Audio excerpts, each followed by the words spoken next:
on sanctuary cities. Are our Democratic friends on the way? Should we wait? Do we know if they're coming? Could somebody find that out?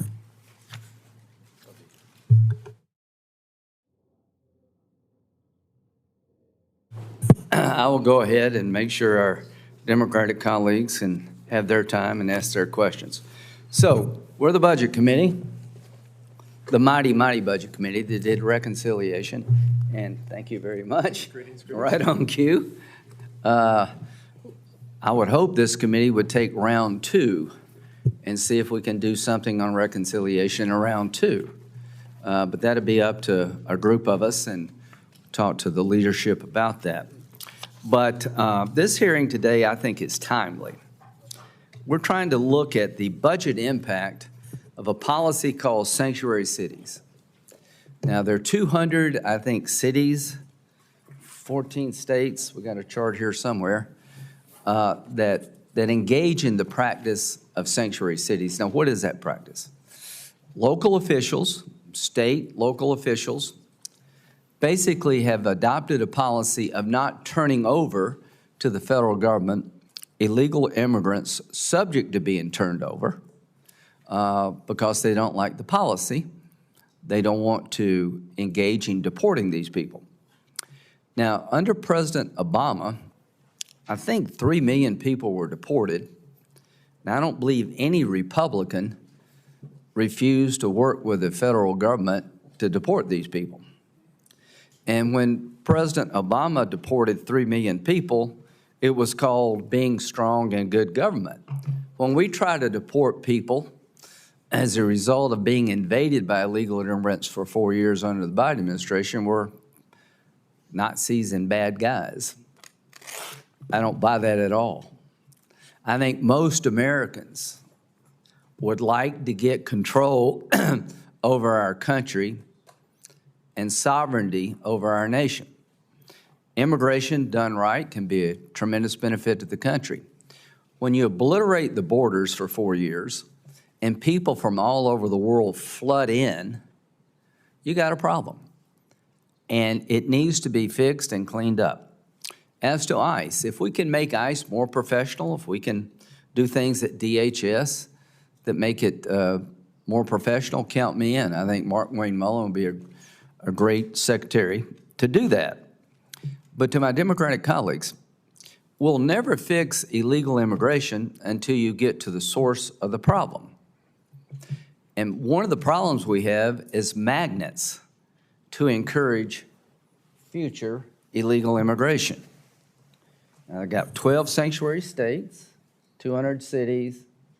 There are 25,000 people that ICE had a detainer on that were refused to be turned over.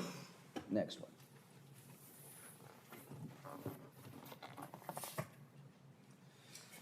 We believe it endangers public safety. 10,000 criminals released by sanctuary policies who went on to be arrested for additional crimes. They should have been turned over. They weren't. They stayed in the country and they committed crimes.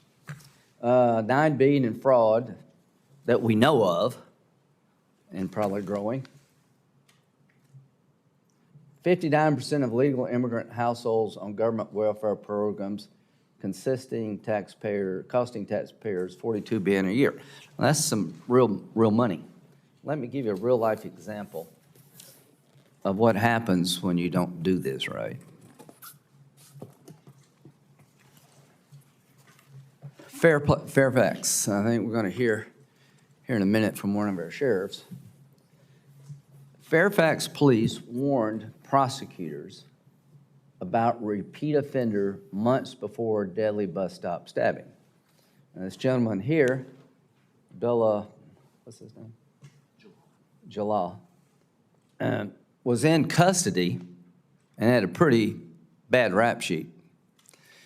People in the prosecution business say, don't release this, deport this guy, turn him over. Don't release him. That was good advice. It was not taken. This young lady here, Stephanie Minter, was murdered by this man. And we had this man in detention in Fairfax County, and they refused to turn him over for deportation. He was allowed to stay in the county, and the rest is history. A young mom is dead because of that decision. And who was this guy?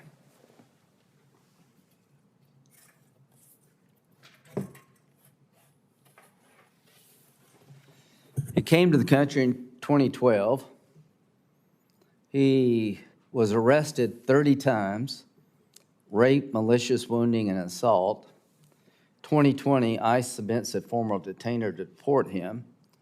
The request is blocked by Virginia's attorney for Fairfax County, a source-backed prosecutor and defender of sanctuary cities who ignored the detainer. On May 2025, he was arrested once more for stabbing an individual in the leg, but was again released. 30 arrests, May 2025, stabbed somebody in the leg, let him go again.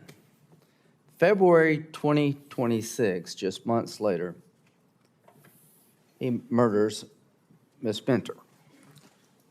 I'm not okay with that.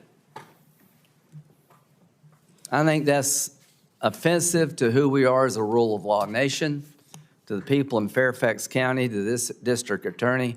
I wish we could find a way for these people to sue you and make you pay a heavy price for ignoring your legal obligations under federal law and showing such poor judgment.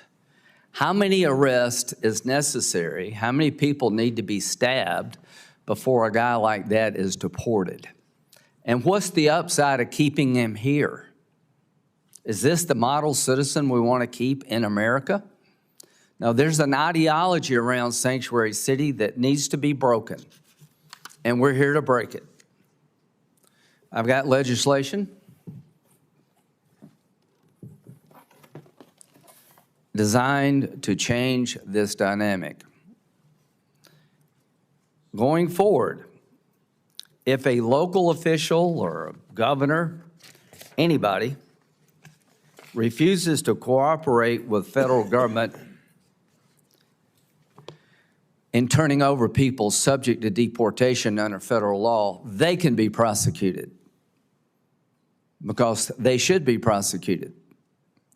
You've got to make it so that those who hang on to these illegal immigrants in defiance of federal law, that they feel the pain, not just the public.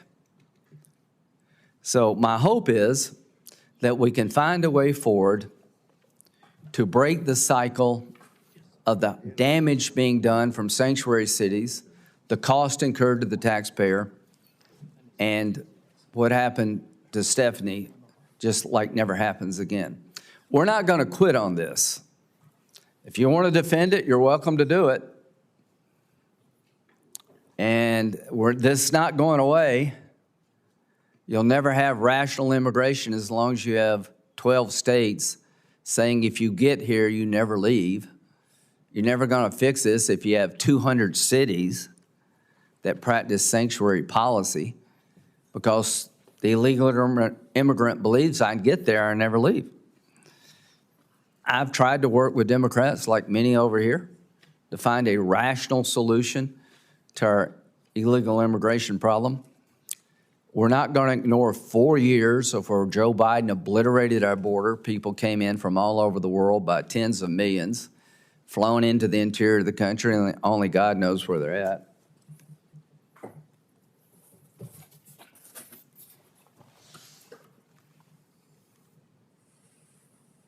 Look at the number of people on the terrorist watch list, and how it's gone up 2,700%, 21, 22, 23. Where are these people? They don't know. I asked. Nobody knows where they're at. So in this invasion during the Biden administration, we had 11,000 murderers. Look at the number of people on the terrorist watch list. They're in our country, and we don't know where they're at. So what we're going to do is be willing to reform ICE, try to fix problems that we've seen, but we're not going to give up on the idea that we need to right wrongs here and deport people that present danger and try to regain control over our immigration system. To my Democratic colleagues, what is the answer to sanctuary cities? Is it to continue the policy? Is it to eliminate the policy? All of us say eliminate it. I think the public is with us by like 80%. And until we eliminate the policy, you're going to see more and more stories like I just described. It is now time to call the question on sanctuary cities. Will it be the norm going forward in America, or will it change? To my colleagues on this side of the aisle, thank you for supporting this effort. We're fully committed to eliminating sanctuary cities for the good of the country. To my Democratic colleagues, we'd love to join with you in a rational way to do some things to make ICE more professional. But what you need to do in return is work with us to eliminate one of the biggest magnets to future illegal immigration, which is sanctuary city policy. With that, Senator Merkley. Thank you very much, Mr. Chairman. It's been a year since we've had a meeting of this Budget Committee, and a lot has happened in that last year. Of course, one of the big things that happened was a piece of legislation that Trump called his big, beautiful bill, but most of us consider it a big, ugly betrayal of the American citizen.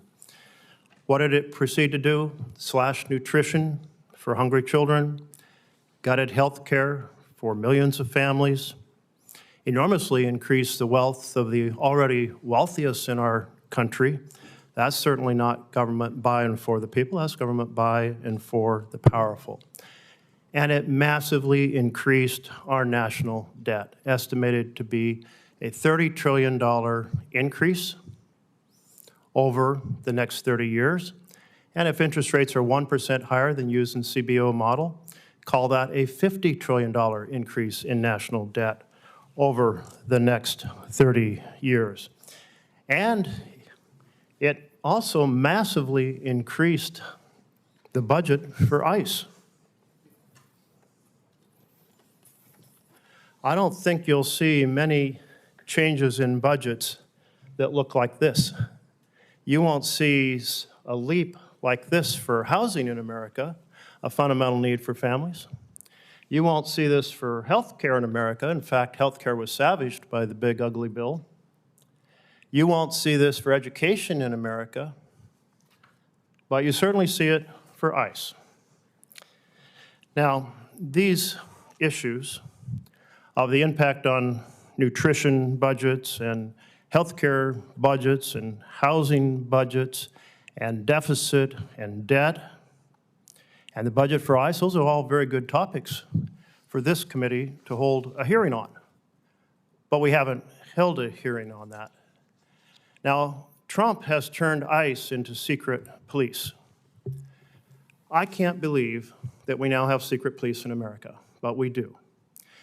I well recall studying secret police back when I was in college, and the basic mark of them was they'd show up in unmarked vans, unmarked uniforms, no judicial warrant, knock down doors without a judicial warrant, grab people, detain them, and often prevent them from having access and communication with families or lawyers. All of that's happening right now in America. We now have a secret police called ICE. And it's a tremendous black spot on our nation that this has happened under this administration. Freedom and privacy, laws, norms, and our Constitution all shredded. Heartbreakingly, 3 American citizens have been killed by ICE. Renee Good, Alex Preddy in Minnesota, and Ruben Ray Martinez in Texas. Now, when ICE killed Ruben Ray Martinez, they hid the fact. So most Americans aren't aware that a 3rd individual was killed. But recent reporting by CBS News obtained the body cam footage showing him being killed by an ICE officer in March of 2025.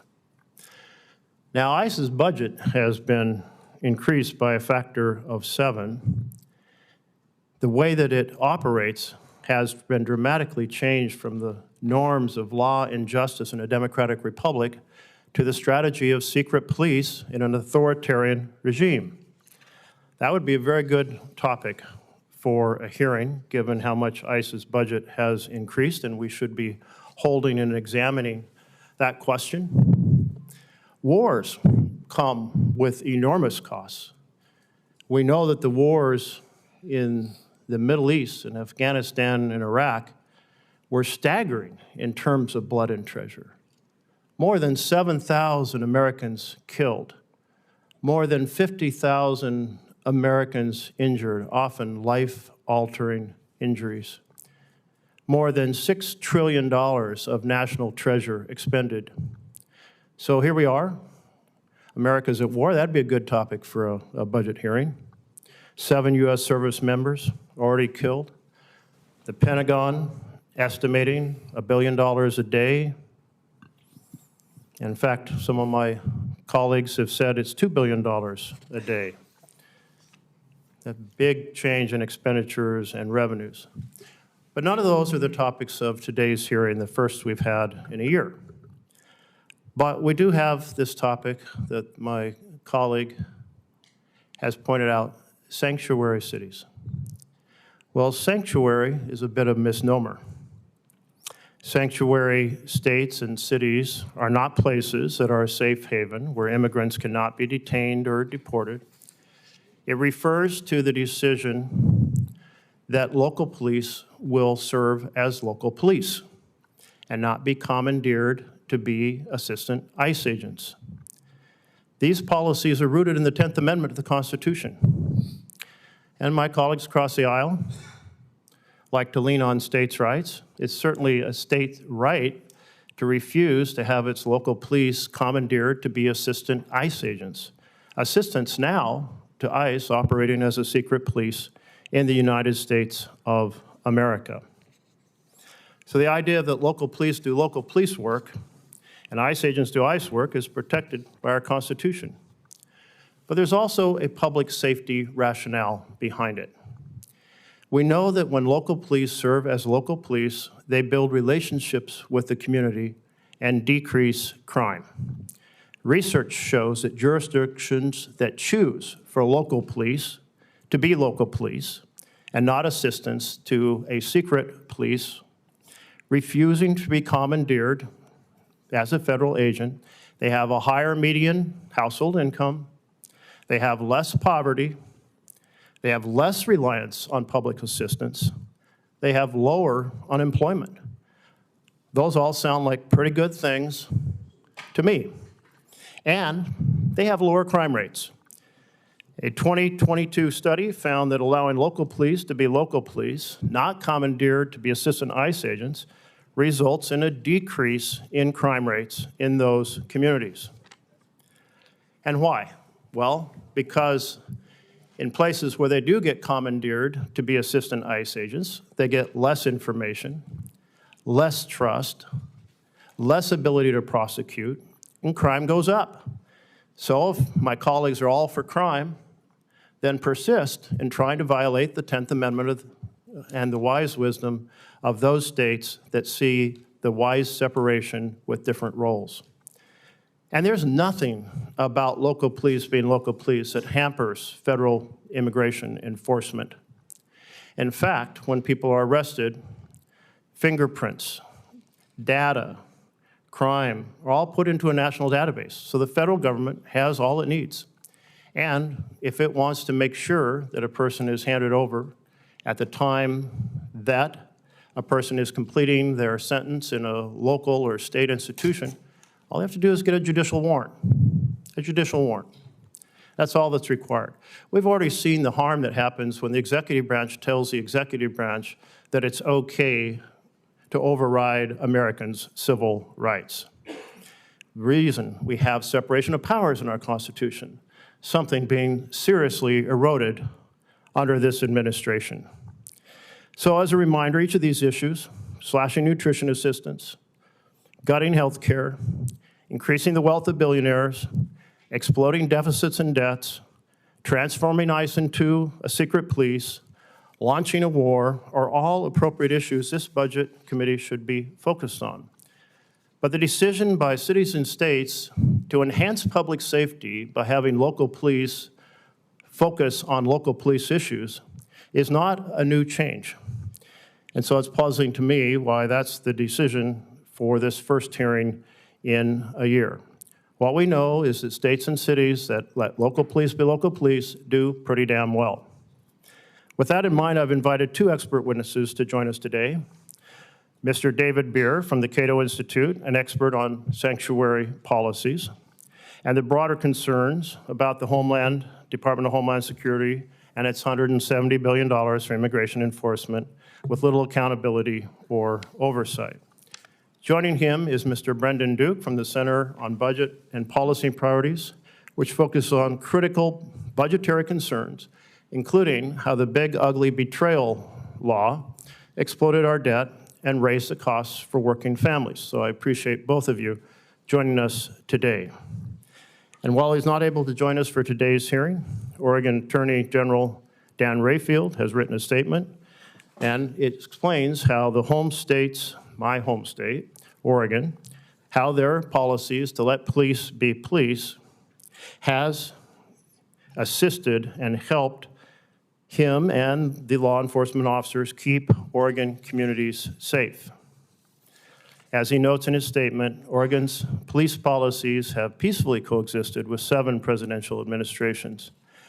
Mr. Chair, I ask unanimous consent to enter his statement into the record. And I also ask unanimous consent to submit a statement for the record from the Law Enforcement Action Partnership, which states, quote, when local departments are pressured to prioritize federal immigration objectives, officer time and resources are diverted from serious threats such as violent crime, domestic violence, and community safety concerns. The result is a policing environment that is less effective and less trusted. Creating a less effective and less trusted local public safety environment should not be the objective of the federal legislature. Thank you, Mr. Chairman. Thank you very much. So the novel approach, the 10th Amendment protects sanctuary cities. I hadn't heard that one, but we'll talk about that later. So our witnesses are former Secretary Chad Wolf, Acting Secretary of the U.S. Department of Homeland Security from 2019 to 2020, and the current Homeland Security Immigration Chair of the American First Policy Institute. Sheriff Michael Chapman has been the sheriff of Loudoun County, Virginia, since 2012. I think you're next door to Fairfax County. You can tell us about that. Ms. Jessica Vaughan is Director of Policy Studies at the Center for Immigration Studies, where she has worked since 1992. Welcome to y'all. If you'd rise and raise your right hand, please. Do you solemnly swear the testimony you're about to give this committee is the truth, the whole truth, and nothing but the truth, so help you God? Thank you.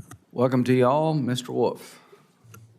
Well, thank you, Chairman Graham and Ranking Member Merkley, for the opportunity to testify before the committee today. What we now commonly call sanctuary cities was born nearly 50 years ago in California, and since then has exploded nationwide. According to the Department of Justice, 12 states, District of Columbia, as well as 22 other jurisdictions for now are officially considered sanctuary jurisdictions. But as the chairman said, there are likely hundreds more.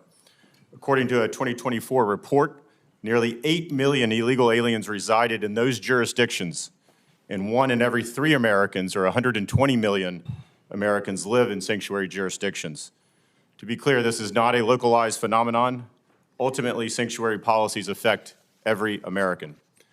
And so while not all sanctuary jurisdictions have the exact same policies, they all share a core belief that it is acceptable and even justified to ignore illegal immigration and violations of our immigration law.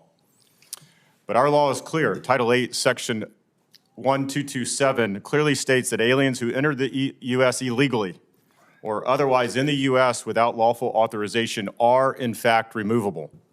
That is the mission of ICE. The law goes on to address those who harbor illegal aliens. Title 8, Section 1324 states that any person who encourages or induces an alien to come, enter, or reside in the U.S., knowing or in reckless disregard of the fact of such coming to, entry, or residence, will be a violation of law. Now, due to the Supremacy Clause and a long list of judicial opinions interpreting that, states do not have the authority to pick and choose which federal laws are recognized and enforced. And they do not have the authority to nullify federal laws by ignoring them or proactively creating obstacles to their effectiveness. Tragically, sanctuary policies are unleashing devastating consequences for the American people, particularly those that live in those jurisdictions. In California, again, the birthplace of the sanctuary movement, local politicians released 4,641 criminal aliens from local jails in 2025, rather than handing them over to ICE for removal. Those criminals included aliens that had committed homicide, assault, sexual predatory offenses, and burglary. And just weeks ago, as the chairman indicated, in Fairfax County, just miles from where we are today, a criminal illegal alien with more than 30 arrests fatally stabbed a woman in the neck. In that county, Fairfax County, has been a sanctuary for almost a decade, and this is the tragic result. Despite the dangerous nature of sanctuary jurisdictions, there are some that will not stop until we've become a sanctuary nation, largely free from all border enforcement and immigration enforcement. Calls for ICE-free zones, detention bans, and even an outright abolishment of ICE are becoming increasingly common. The evidence is clear. To restore the rule of law, common sense, and public safety, the era of sanctuary jurisdictions need to come to an end permanently. Thankfully, President Trump and numerous states are taking action, but legal challenges persist, and sanctuary jurisdictions are still largely able to exist under current law. Congress should take action. In my written testimony, I've outlined several recommendations to address this issue, including the need to hold local officials accountable for knowingly violating the law. Let us heed the lessons that we've learned from tragedies unfolding in cities like New York, Los Angeles, Chicago, Seattle, San Francisco, and others. The American people are safer when state and local governments cooperate with federal immigration agencies. State and local governments should give our agents access to their jails and prisons so that federal agents can screen prisoners, determine their immigration status, process removable aliens, and transfer custody to federal authorities once an alien is released. This requires little effort from local governments, yet under sanctuary policy, state and local officials often slam the door shut on immigration officers. I'd like to close with a simple question for those who continue to support sanctuary policies. How many more Americans need to die at the hands of illegal aliens released by sanctuary jurisdictions? Sanctuary cities must become an artifact of American history rather than the ongoing safe haven for drug dealers, narco-terrorists, murderers, and dangerous people who threaten the safety and the security of the American people. And let me just end on a comment made by the ranking member talking about secret police. I think that's an outrageous comment. I think the men and women of ICE are sworn law enforcement officers. They do their job. They're trained to do their job. They have a very dangerous job in what they do. And to continue to denigrate their job and how they go about it in such a dangerous environment, I think is a disservice to them.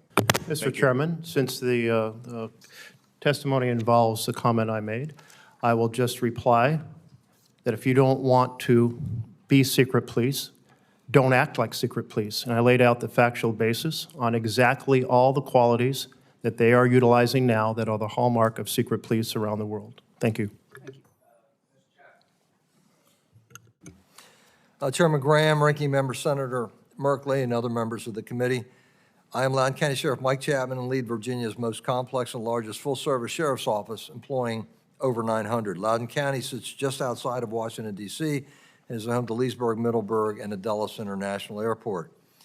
In Loudoun County, we celebrate a diverse community, have an extraordinarily diverse workforce, welcome everyone here that's here legally, and within our organization speak over 25 different languages.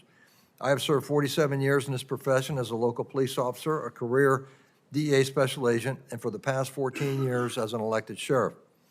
I am honored to sit before you today to discuss our mutual concern of sanctuary cities and counties. I am fortunate that Loudoun County is part of a traditional form of government that enables a sheriff to conduct all law enforcement, jail, and court operations under one roof, essentially making me both a sheriff and a police chief.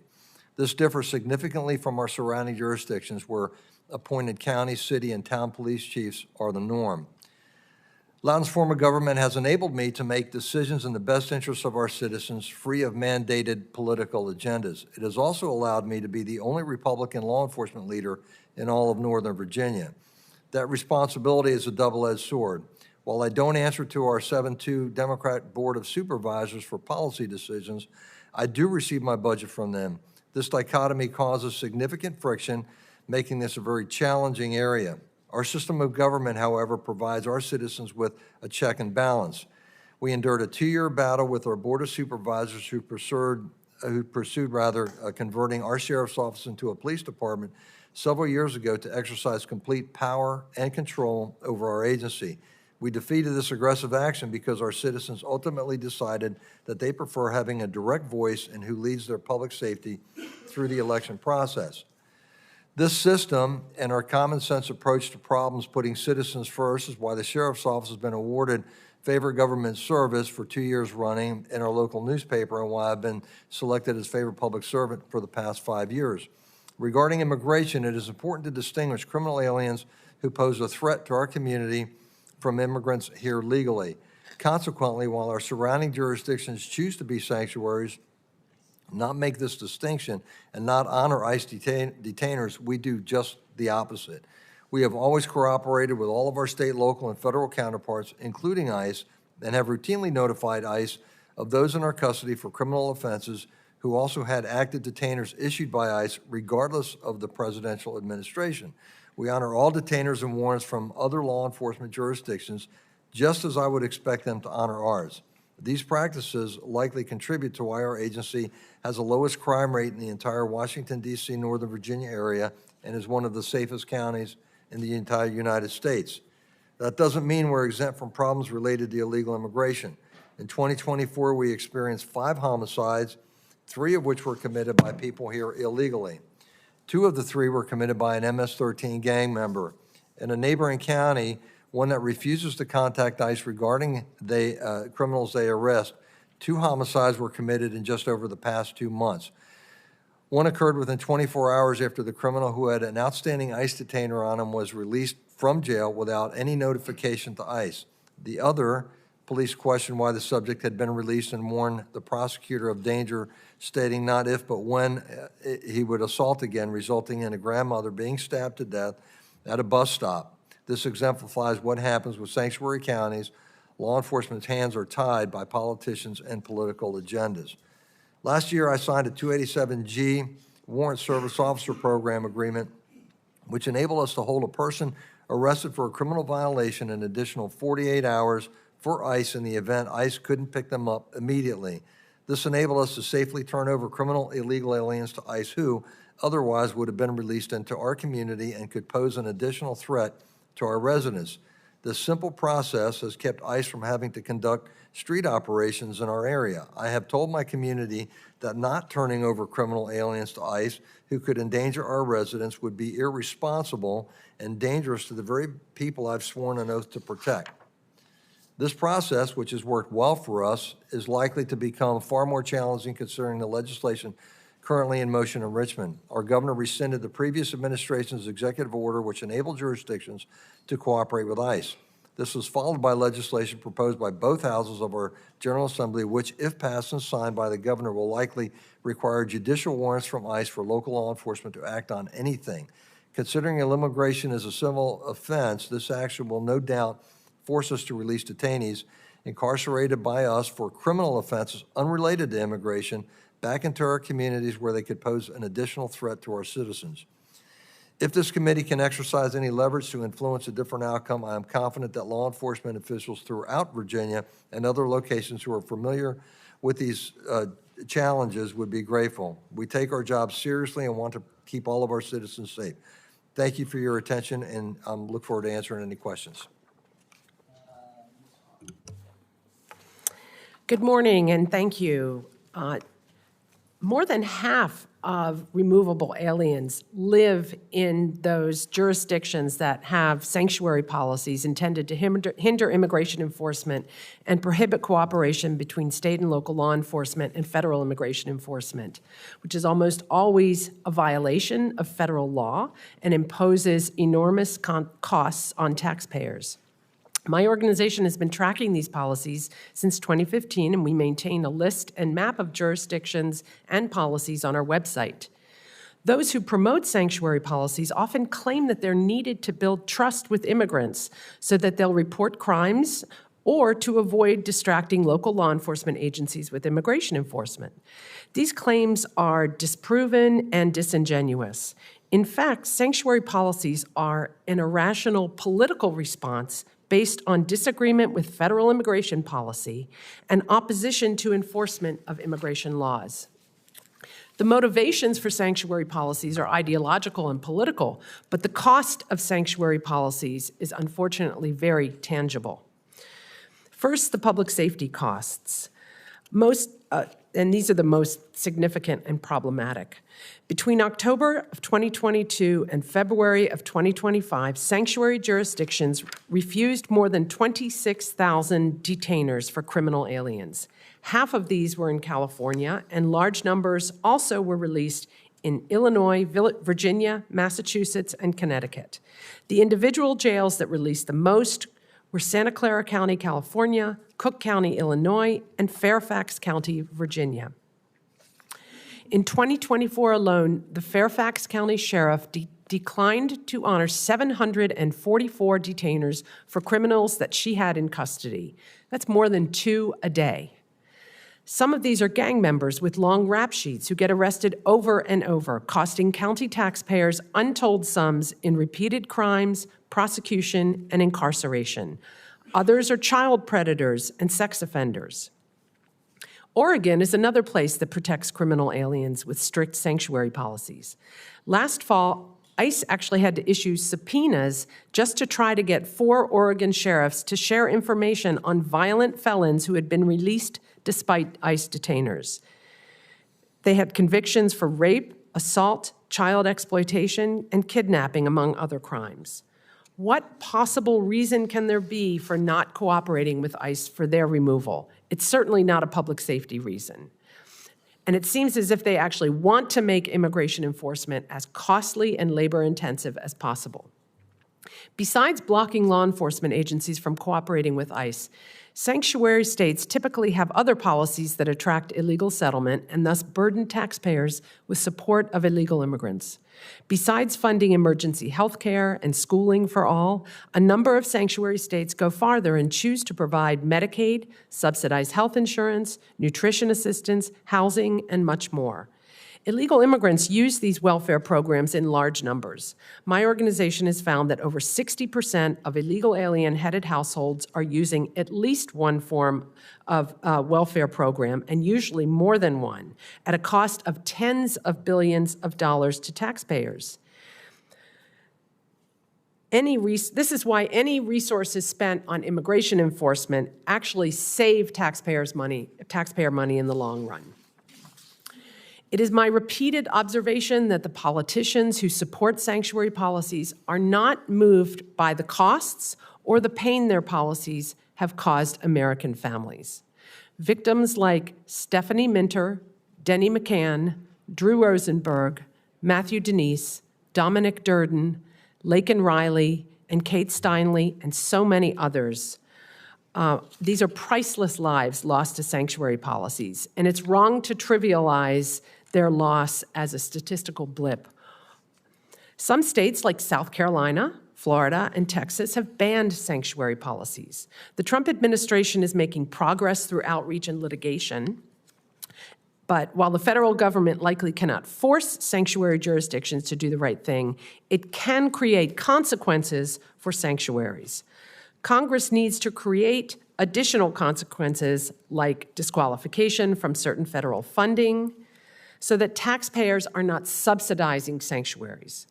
Congress should also clarify that state and local police have the authority to cooperate with immigration enforcement so that they can't be blocked from doing it by state or local laws. In addition, those who are seriously harmed as a result of sanctuary policies should have some resource in the courts. Thank you. Chairman Graham, Ranking Member Merkley, and distinguished members of the committee, thank you for the opportunity to testify. For half a century, the Cato Institute's research has shown that people, whatever their ancestry, background, or birthplace, can thrive in a free society. Immigrants come to work for us and with us to make our lives better. They work at higher rates and are nearly twice as likely to start businesses here. Immigrants have reduced government deficits by $14.5 trillion over the last 30 years. And yet, Congress has not updated the legal immigration system during that entire time. So just 3% of all legal immigrant applicants were approved in 2024. Rather than fix this broken system, the new administration banned half of all the legal immigrants who had made it to the end of that process, including spouses and children of U.S. citizens. The fallout from this flawed system is left to our cities to manage.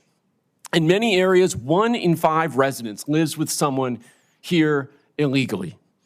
Mass deportation is not an option for these places.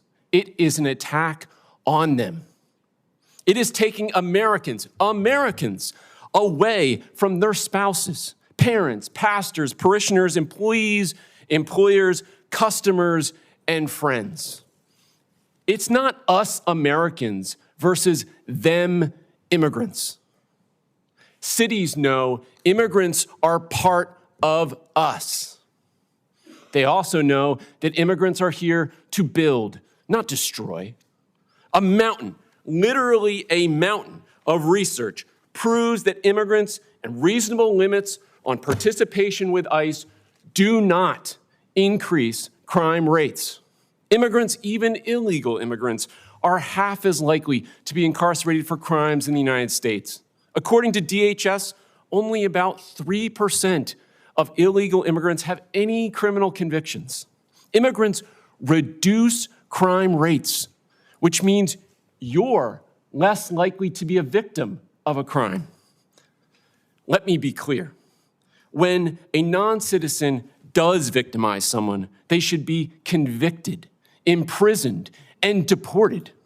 But it is DHS that has ignored this formula.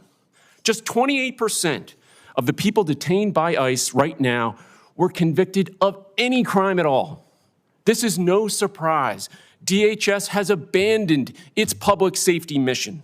It has stripped millions of vetted immigrants of their legal status just so that it could deport them. Instead of protecting us, DHS violates the Constitution. Its masked agents invade our homes without warrants. They detain without evidence, and they deport without due process. They intimidate, beat, and even kill Americans who protest. They arrest legal immigrants for writing opinion articles. They lie to the courts, and then they ignore them. With all this unconstitutional mayhem, Congress should not itself violate the Constitution by threatening local law enforcement, not for interfering with ICE, but rather for following their own local laws that they swore an oath to uphold. Under our system of federalism and the Constitution, Congress can't force cities to do its bidding, whether on immigration, guns, or the environment. If Congress wants cities to help DHS, it'll need those cities to trust DHS. But to get trust, you need to be trustworthy. And this DHS is not. Consider this, before this administration, non-citizens were more likely to report serious crimes to the police than the US-born population. Now, DHS is arresting immigrant crime victims. For example, in Iowa, a shooting victim who helped bring to justice violent robbers was arrested by ICE before he had even healed. But since he had a pending charge for an unpaid traffic ticket, ICE considers him a criminal. This has caused filings for U visas for crime victims working with police to drop by 63%. This is not making Americans safer. Congress must require DHS to focus on real threats, and it must empower Americans to sue federal agents for violating the Constitution. We need accountability and constitutionality to restore trust. Thank you.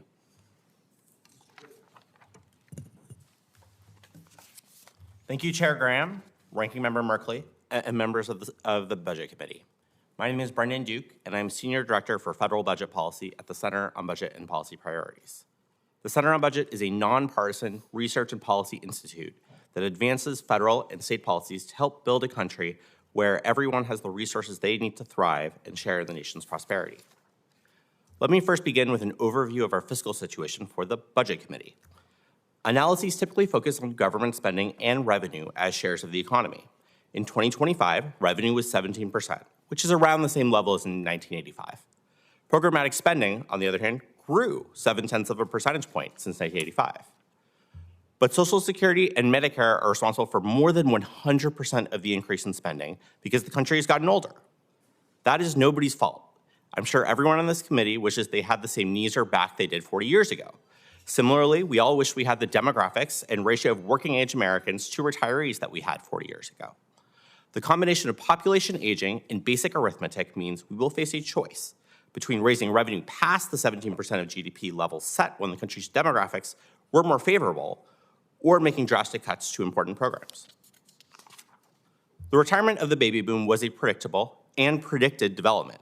But at the beginning of the 21st century, we had a fiscal system that would deliver adequate projected revenue to meet our needs. Rounds of unpaid-for tax cuts ruined that. Take a look at projections for 2025 that were made right before most of the Bush tax cuts were made permanent and before anyone even thought of the Trump tax cuts, and compare them to the actual 2025 numbers. The 2025 deficit is much higher than projected in 2012, despite programmatic spending being lower than projected. The reason the deficit rose is revenues come in far lower than projected as a result of those unpaid-for tax cuts. Importantly, Social Security, Medicare, and other health programs such as Medicaid and premium tax credits also came in below CBO's 2012 projections.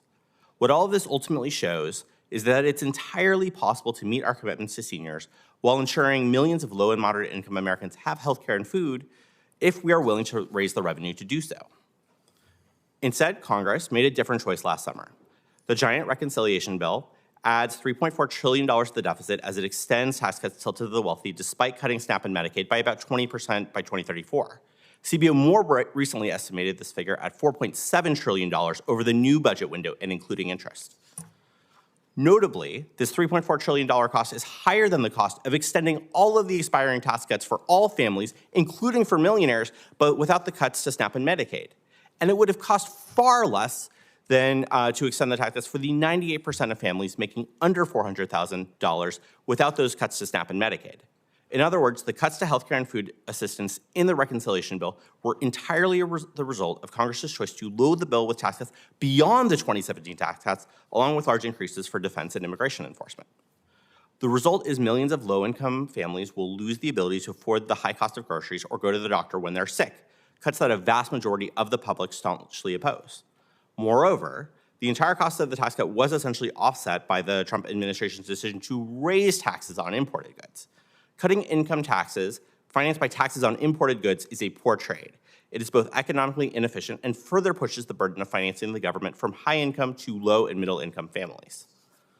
In fact, the combo of the Trump administration's tariff regime and the spending cuts on the reconciliation bill will leave households in the bottom 70% worse off. The Supreme Court last month handed the Trump administration an opportunity to save face by ruling that many of these sweeping tariffs were illegal. Instead of using the court decision to back down on a failed policy, Trump has instead replaced the struck-down tariffs with a sweeping 10 to 15% across-the-board tariff. I think we can all agree that the steps required to significantly improve the outlook, whether through revenue increases, program cuts, or both, can be politically challenging. Immigration can reduce the need for those difficult measures. Immigrants contribute to our communities and the U.S. economy in many ways. In particular, they improve our fiscal outlook by boosting our national birth rate, and they boost our workforce. Last month, CBO evaluated the economic and fiscal effects of the administration's anti-immigrant policies. CBO cut in half the projection of the annual growth rate of the U.S. population over the next 10 years. CBO now estimates that the 2035 working age population will be 2.4 million people smaller than in its previous projection. This has important fiscal costs too. CBO projects that the administration's actions to reduce immigration will increase deficits by $500 billion over 10 years, principally by reducing the number of taxpayers. Those higher deficits will make deficit reduction that much harder, adding to the damage from H.R. 1. Financing income tax tilted to the wealthy by cutting programs and raising import taxes while discouraging and disparaging immigrants is no way to fix our country's fiscal imbalances. Thank you. Thank you all for your testimony. We'll do 5-minute rounds. Mr. Bier, is it accurate that Barack Obama deported 3 million people when he was president? Those are total removals, not people deported from the interior. What does that mean? Well, there are people deported from the borders who never lived in the United States. Were there people deported inside the United States? Well, I mean, I think it's a little bit unfair to compare people deported at the border versus people in the interior. I think Jessica would agree with this. Listen. You don't want to answer a question, that's fine, but don't tell me what's fair and unfair. Bottom line, did he use judicial warrants to deport anybody? When he deported somebody interior, did he have a judicial warrant? No. No. Why? Because it's stupid. Mr. Wolf, tell me what would happen if we adopted his approach. You can't deport anybody unless you have a judicial warrant. Would that be effectively the end of deportation? I think it would. I mean, if you just look at Don't you think that's what they want to do? In part, absolutely. Yeah, I And think these people over here want to stop deportation. So if you just look at the 1.5 or 1.6 million individuals here with a final order of removal, right? They've been through the judicial process. They've been to an immigration judge, probably an immigration board of appeals. And every time the judge says you don't have a legal right to be here, if you had to get a judicial warrant for each one of those, you'd be here for the next 20 years trying to remove those 1.6. But when a Democrat says you need a judicial warrant to deport somebody, they're turning, Obama didn't do it, did he? Not that I'm aware of, no. No, he didn't, because it's impossible. You just stop the whole system. You're not trying to reform ICE. You're trying to stop deportations. If it were up to you, we'd have more illegal immigrants. I hope people are paying attention to what the hell's going on in this country.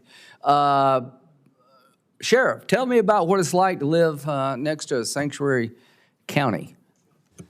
Well, we're the only ones that actually work with ICE and are able to get people out based on our 287G. We turn them over to ICE. We arrest them for criminal violations outside of their immigration status. They come and they pick them up and they're gone. And I tell you, it's made a big difference. Well, those laws that you're enforcing, were they on the books before Trump became president? Yes. So all these laws were there before Trump became president, and Obama used them. Now, when we use them, all of a sudden we're Nazis. I think people see through this. Do you believe sanctuary city policy is bad for crime, Mr. Chapman?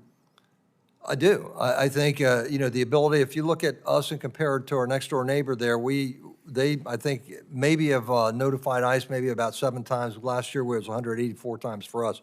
Those are people that could have been released back to our community, that could have committed other crimes, and we don't need that here. It's irresponsible of me to allow that to happen and let these people back in our community. Ms. Vaughan, how would you, what's your takeaway about sanctuary city policy? What damage has it done to our country, if any? Well, there's the cost of the lives lost to illegal aliens who were released by sanctuaries. That's priceless. There's the fiscal. This case behind me, Jelani, is that his name? He should have been deported. Do you agree, Ms. Vaughan? Absolutely, yes. You know, you're talking about suing somebody who's been abused by the government. Why don't we sue local prosecutors who put this in motion? I'd love to do that. So I'm going to try to find a way to give victims a chance to go to court when a local prosecutor puts back on the streets somebody with 30 priors. Do you support that idea, empowering people? I do. I think that that would be an effective deterrent to sanctuary policies because they're adopted. Make these for- counties and cities pay. Right. They're adopted for political reasons, not public safety reasons. Yeah, And that would what's have the their county- upside of ignoring federal law and keeping people like this out of federal custody?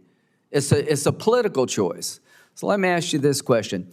There was a clerk of court, Mr. Wolf, in Kentucky that did not want to issue a marriage license to a gay couple in spite of the fact the Supreme Court said that gay marriage was legal. And she went to jail. Do you think that's a good outcome? Should she have gone to jail for refusing to obey the law? I think it's important to obey the law. Yeah, I do The too. law is And when law. I suggested that the clerk of court, who had a religious view, that she could not in good conscience issue a marriage license to a gay couple, even though the law required, she needed to get out of her job. Boy, what a great guy I was then. Now the shoe's on the other foot. All of a sudden, that's not a good idea. What you want to do is just ignore the laws you don't like. Is that where we're headed, Mr. Wolf? I believe it is. Well, let's stop it now. Let's end this madness. There is no upside to sanctuary cities. It's all downside. Senator Merkley. Well, no upside other than higher median household income, less poverty, less reliance on public assistance, lower unemployment, and safer communities, all of which seem pretty much on the upside from my point of view. Mr. Duke, what effect did the big, beautiful bill, as Trump called it, have on debt over the 10-year budget window? CBO shows that it adds $4.7 trillion to the deficit. That's a pretty whopping sum It's for any enormous. one piece of legislation. And over 30 years? It comes to $30 trillion Wow. with a T. Yeah. What's our national debt right now? As a share of GDP, it's around 100%. And that's about $30 trillion. So another $30 trillion. But if interest rates are 1% higher, how much more does that add to the debt? I can't believe I'm saying these numbers because they sound like they're from Star Trek, but $50 trillion. Yeah, 50 trillion. Well, thanks a lot, folks, for passing a bill that's going to add $30 to $50 trillion to our national debt, suppressing our investments in healthcare, housing, education, public safety, transportation, all important things for the welfare of America. And Mr. Duke, how did that bill affect the size of the working age population?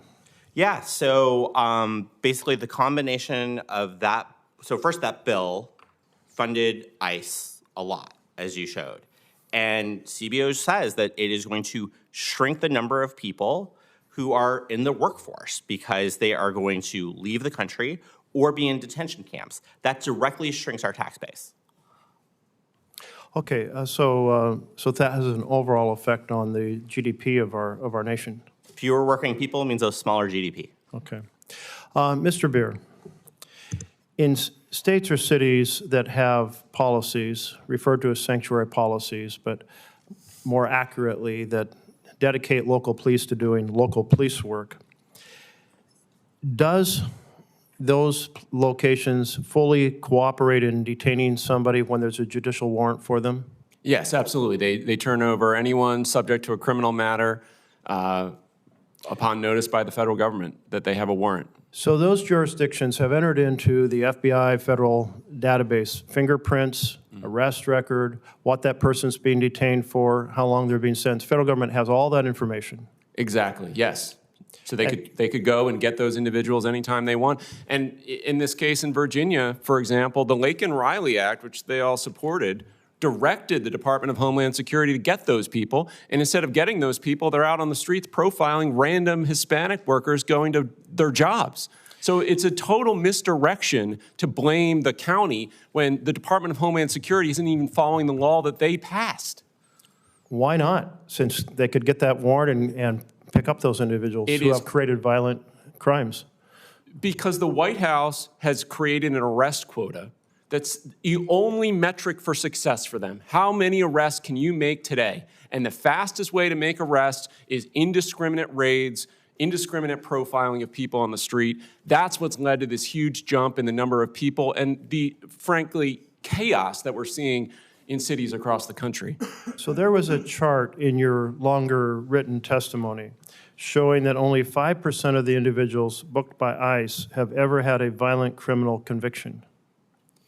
Yeah, and not only that, if you look at my written testimony as well, I talk about how the Department of Homeland Security has its own internal threat assessment that they assign to each individual who comes into their custody. And those people have to prioritize. They actually have a mandate. They can't be all political. They have to figure out who is actually a threat. And of those people, only 10% received the highest threat level, and 70% were deemed by the Department of Homeland Security to not be a threat at all. So how does that match the campaign rhetoric about we're going to go after the worst, which I think 100% of Americans supported the idea that anyone who had created a violent crime should be investigated, should be prosecuted, should be, if convicted and incarcerated, should be deported. But those numbers don't match that. Great campaign messaging, great messaging for a $200 million ad campaign by the DHS secretary, not based in reality at all. On day one of this administration, they rescinded all policies that forced ICE to focus on violent offenders and people with criminal convictions. So they did the exact opposite of what they told the citizens they were going to do during the campaign. It was a lie, just like it was a lie about all the things they said about Renee Good and Alex Preddy and all the other people that they've killed over the last year. And you recommend, do I have time for the last question? My time has expired. You recommend in your testimony that there be a private right of action when individuals' civil rights are violated. Now, my understanding is that if local police or state police violate your civil rights, you have a cause of action against that. Is that correct? Yeah, under Title 42, Section 1983, there's a private right of action against state and local, but not against the feds. And this is a critically important issue because right now they're recruiting all these state and local officers into essentially the ICE framework, which gives them immunity against all constitutional violations that they carry out while working in conjunction with the federal government. So we need to expand that to cover federal officers as well to make sure we don't have this immunity creep into every police department in America, which is their goal, including through this bill that we're talking about today. So when the vice president said ICE agents have absolute immunity in violating people's civil rights, he was right. Effectively, yes. Right now, as the law stands. Thank you, Mr. Chairman. Thank you. Yes. Just one point of clarification. Is it your position that a nonviolent illegal immigrant shouldn't be deported? My position is that we should give people who are peaceful people a path to citizenship. You endorsed that principle for many years, Senator. So no matter how many people come? No, it should be based on whether people have a demonstrable basis to remain in the United States, which is whether they contribute to this country or whether they're a threat to it. I guess we should have all law I guess what you don't understand, threats. And I don't want to, I'm familiar with the Gang of Eight bill, shut down illegal immigration. We did away with the magnets. We're going to give people a chance who've been here for a long time. Your bill had the exact opposite approach of what this Department of Homeland Security is carrying out. Listen. For 4 years, Biden obliterated the border. 11 million people came in. And the bill I was working on would have prevented that. He took everything we were trying to do to stop illegal immigration, be fair to the ones here, and blew a hole in it, and now we got 11 million more, and you want to give them amnesty. They'll never stop. Senator Grassley. Yeah. The United States is a country based on the rule of law, and it's against the law to enter our country without our permission. And I compliment the chairman for having this hearing and his strong statements and his strong questioning. We all know that our country benefits from legal immigration and entering our country. This is a budget committee, and my questions will basically be based upon budget impact and cost to our government. Mr. Wolf, there are some legal limitations that prevent states from completely excluding illegal immigrants from access to some of their government programs.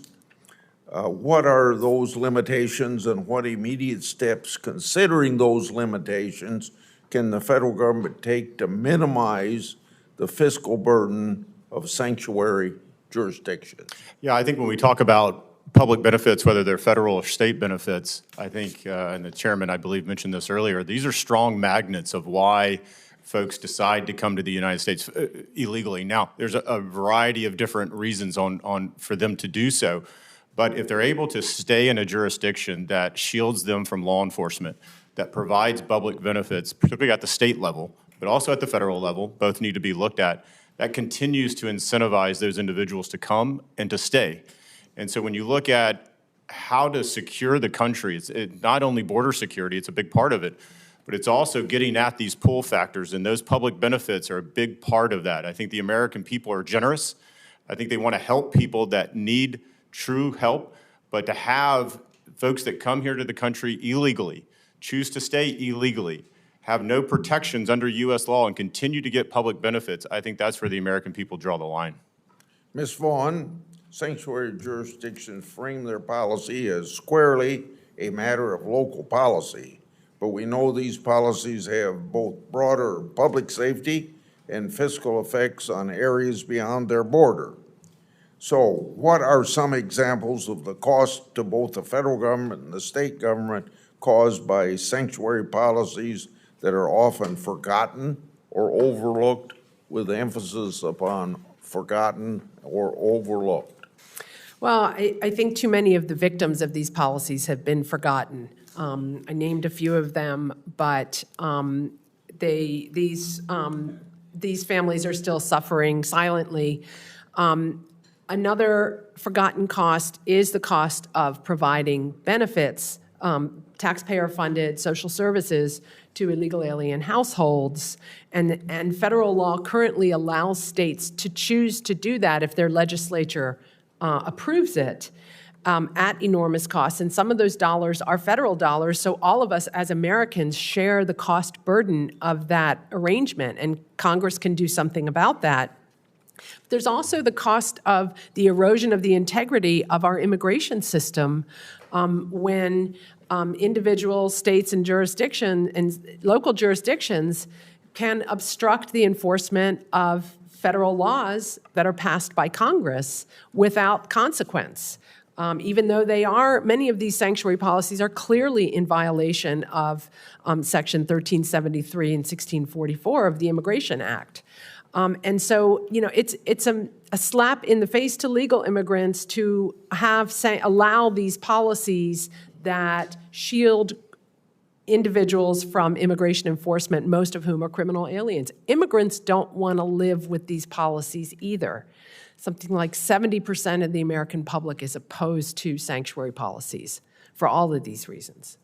Mr. Wolf, if you can answer this question, it's in regard to the 11 million people that came here under Biden and Harris. Over that period of time, did illegal immigrants seek out sanctuary jurisdictions for safe harbor? And is there any evidence to back up your statement? Well, I think if you look historically where illegal aliens reside, now they reside all across the United States, but if you were to do a heat map, you would see them the majority of them in places like New York City, Chicago, Los Angeles, and others that have these sanctuary jurisdictions.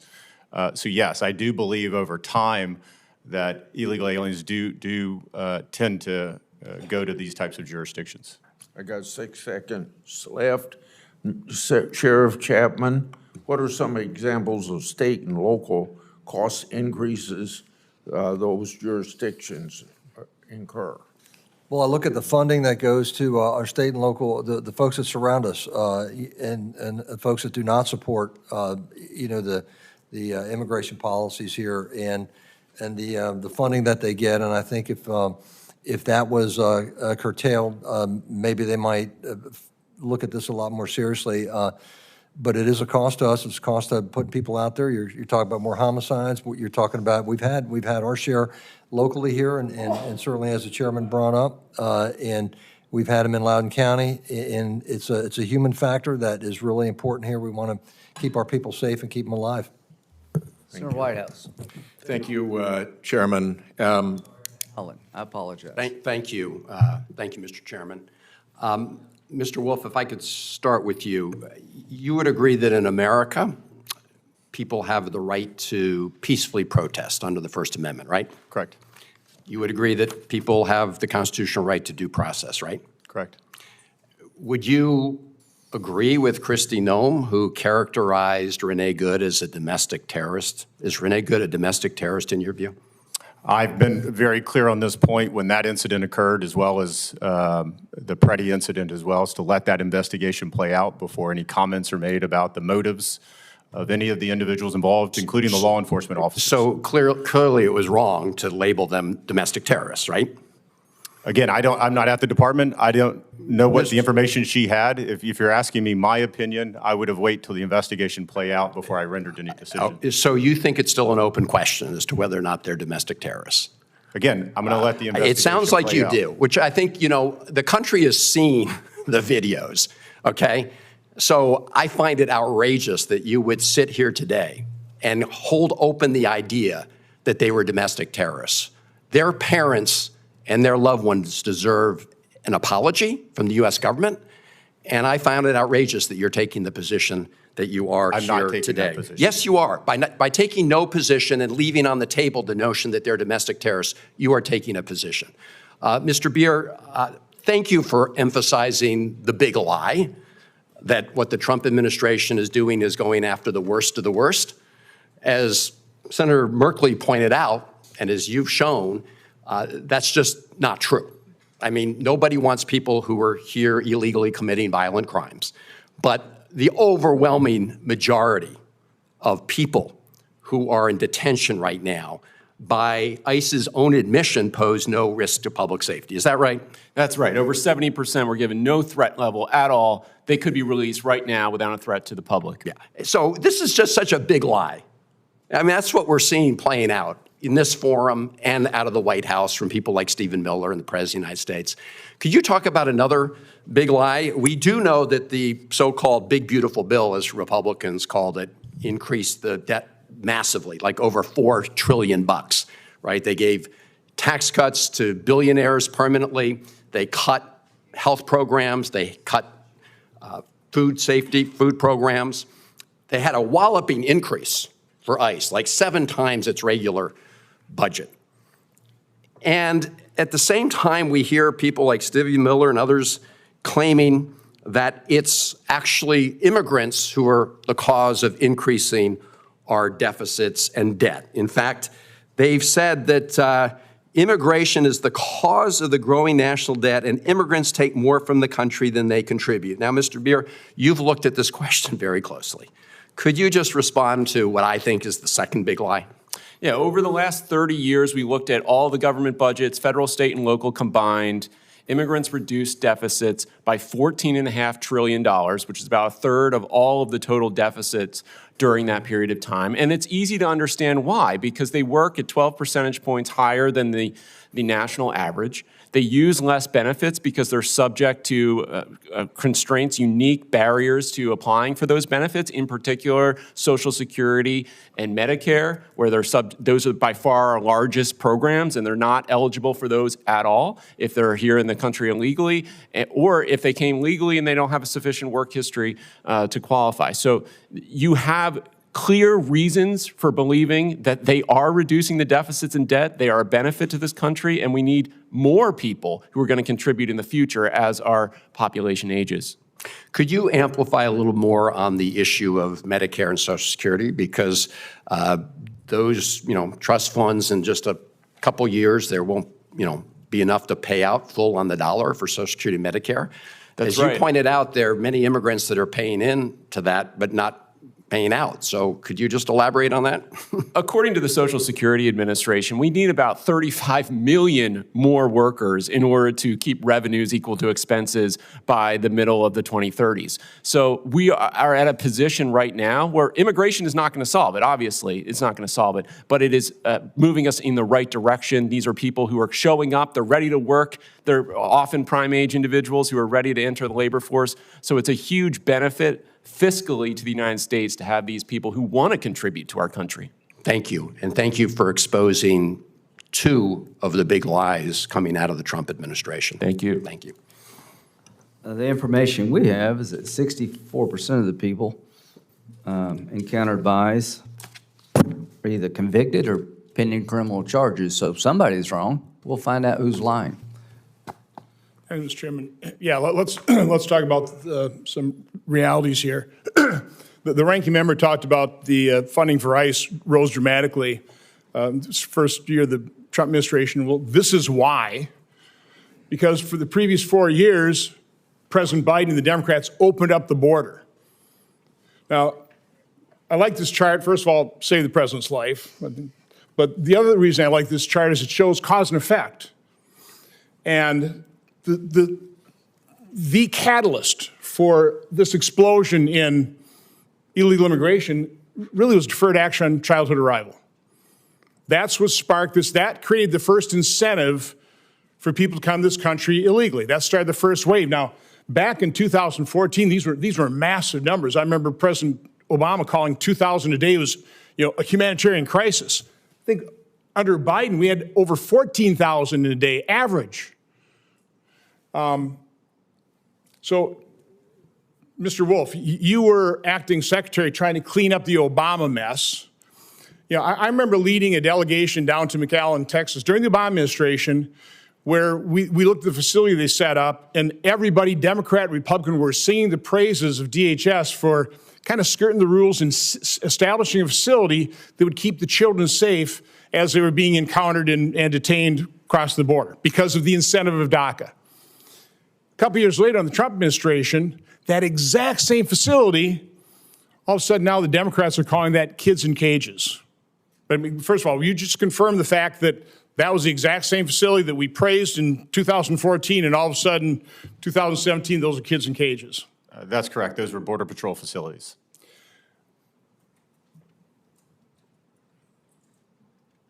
I think out of your department, last year we got a memo that said of the millions, and nobody knows exactly how many millions came in here, the wide open border. It's so out of whack. 650,000 people that are at large in America have committed crimes. 15,000 murderers, 20,000 rapists. Ms. Bier, you're shaking your head. They're not at large. The murderers are in prison. They're not in prison where they should be. They're not detained. Yes, Again, they're detained by the state. They're not detained by ICE. They're in prisons ready to be deported. Now, I don't... Ms. Vaughan, have you kept track of how many people have been murdered, raped, victims of vehicular homicide at the hands of somebody that the Biden administration led in this country? I wish there were a way to do that, but so many law enforcement agencies do not keep track of the immigration status of people in their custody. They don't want to know. Would you say it's in the hundreds? Yes. Thousands? Yes. Tens of thousands? One data point that I do know is that at a certain point a few years ago, ICE determined that there were 10,000 deportable criminal aliens who were released by sanctuary policies who subsequently reoffended within 18 months. So where is the outrage on the other side of the aisle to those victims and their families? We had a hearing and in Homeland Security, and they were talking about the trained activists. The number was very large, but I couldn't believe it. Trained activists that are trained to basically interfere and obstruct with the legal law enforcement actions. And I made the comment, I can't imagine encouraging my supporters, first of all, to get trained to obstruct justice, much less then go ahead and do it, put yourself in harm's way, knowing people are going to potentially get hurt. Well, people did get hurt. Three people lost their lives. And now the other side exploits those martyrs while they completely ignore the thousands. And let's face it, it's thousands of the Laken Rileys and those individuals. Where's the outrage to the crimes committed by that massive wave? And of course, I didn't want to have to spend money on ICE. But what are you going to do? And trying to clean up this mess, I mean, it's difficult enough for you to clean up Obama's mess. Try and clean up Biden's mess. And rather than getting help from the other side, no, they trained activists to obstruct trying to clean up that mess. That's the reality of the situation. That's why I agree, and I appreciate this hearing. We have to end sanctuary cities because it's just another incentive, a massive incentive for more illegal immigration. And the next time Democrats get in power, they'll open it up again. Thank you, Mr. Chairman. Senator Whitehouse. Thank you, Chairman. Let me first observe for my colleagues here that sanctuary city is a political term. It's not a technical term, as your own witness has acknowledged. And it's important to get things right. So I want to just describe what's happening in Rhode Island. In Rhode Island, our federal district court has decided that local and state police officers can be held liable if they hold a person under an ICE detainer without a proper warrant, that the warrant requirement actually applies. And particularly when you're dealing with someone's freedom, detention. And that decision is not a fluke. It has been upheld by the United States Court of Appeals for the First Circuit. So in my state, the District of Rhode Island from a federal point of view, and in my circuit, the United States Circuit Court of Appeals for the First Circuit, it is binding law that state and local officials who hold somebody under an ICE detainer where ICE hasn't bothered to get a warrant can be held civilly liable. So we need to face that fact because that's actually binding federal law. The second comment I want to make is about the behavior of ICE agents when they operate in Rhode Island. Those of you on the Judiciary Committee will remember me describing this set of affairs to then Secretary Noem. So masked agents appear in the Rhode Island Superior Court courthouse. They are operating in violation of an agreement that they have with the court not to operate in that courthouse. They are operating with cameras in violation of a courthouse rule that forbids taking photographs. They are pursuing a 30-plus-year-old individual whom they have mixed up with a high school intern who is interning for one of our state court judges. The state court judge is going to take the intern back to high school, so they walk out to the judge's car. If the ICE agents hadn't bothered to figure out who the judges were in the courthouse, when they got to the car, parked in a judges-only spot, they had the information necessary to deduce that this might be a judge. But rather than accept the judge's representations that he was returning an intern to the high school, I'll take out the full F-bomb because they used the actual full word. They told the judge, we're going to smash your effing windows and we're going to drag you out of your effing car if you don't turn over this intern to us.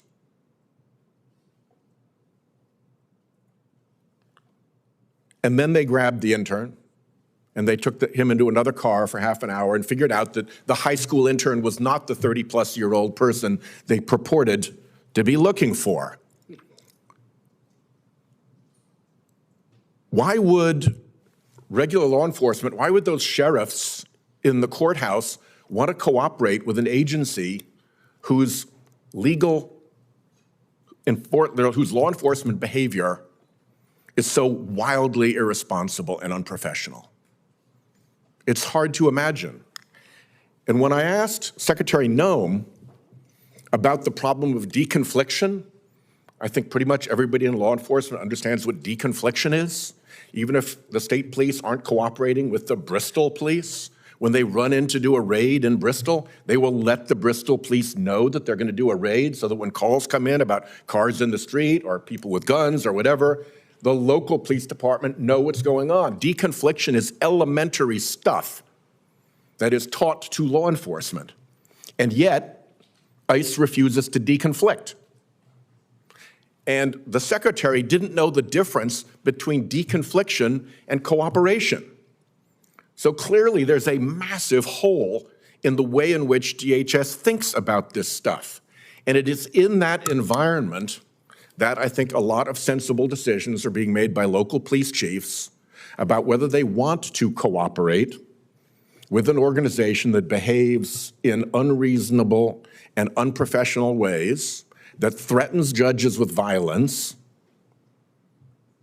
and that refuses to even give them the courtesy of deconflicting when they're operating in their jurisdiction. Thank you, Chairman. Thank you. Senator Cornett. Well, Mr. Chairman, I think President Trump has done it again, exercising almost magical powers, turning Democrats into budget hawks. It's an amazing thing to behold. And of course, they reflexively oppose anything and everything that he proposes, whether it's standing to honor law enforcement and public safety and not illegal immigrants, whether it's eliminating the threat of nuclear weapons and the #1 state sponsor of terrorism. They take the side of the state sponsor of terrorism. It's just amazing to me to behold.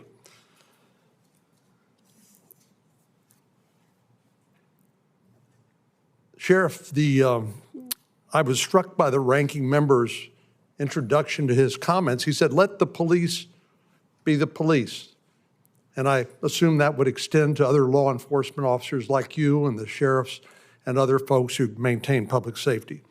But is the collective role and job of law enforcement officers like yourself to protect public safety?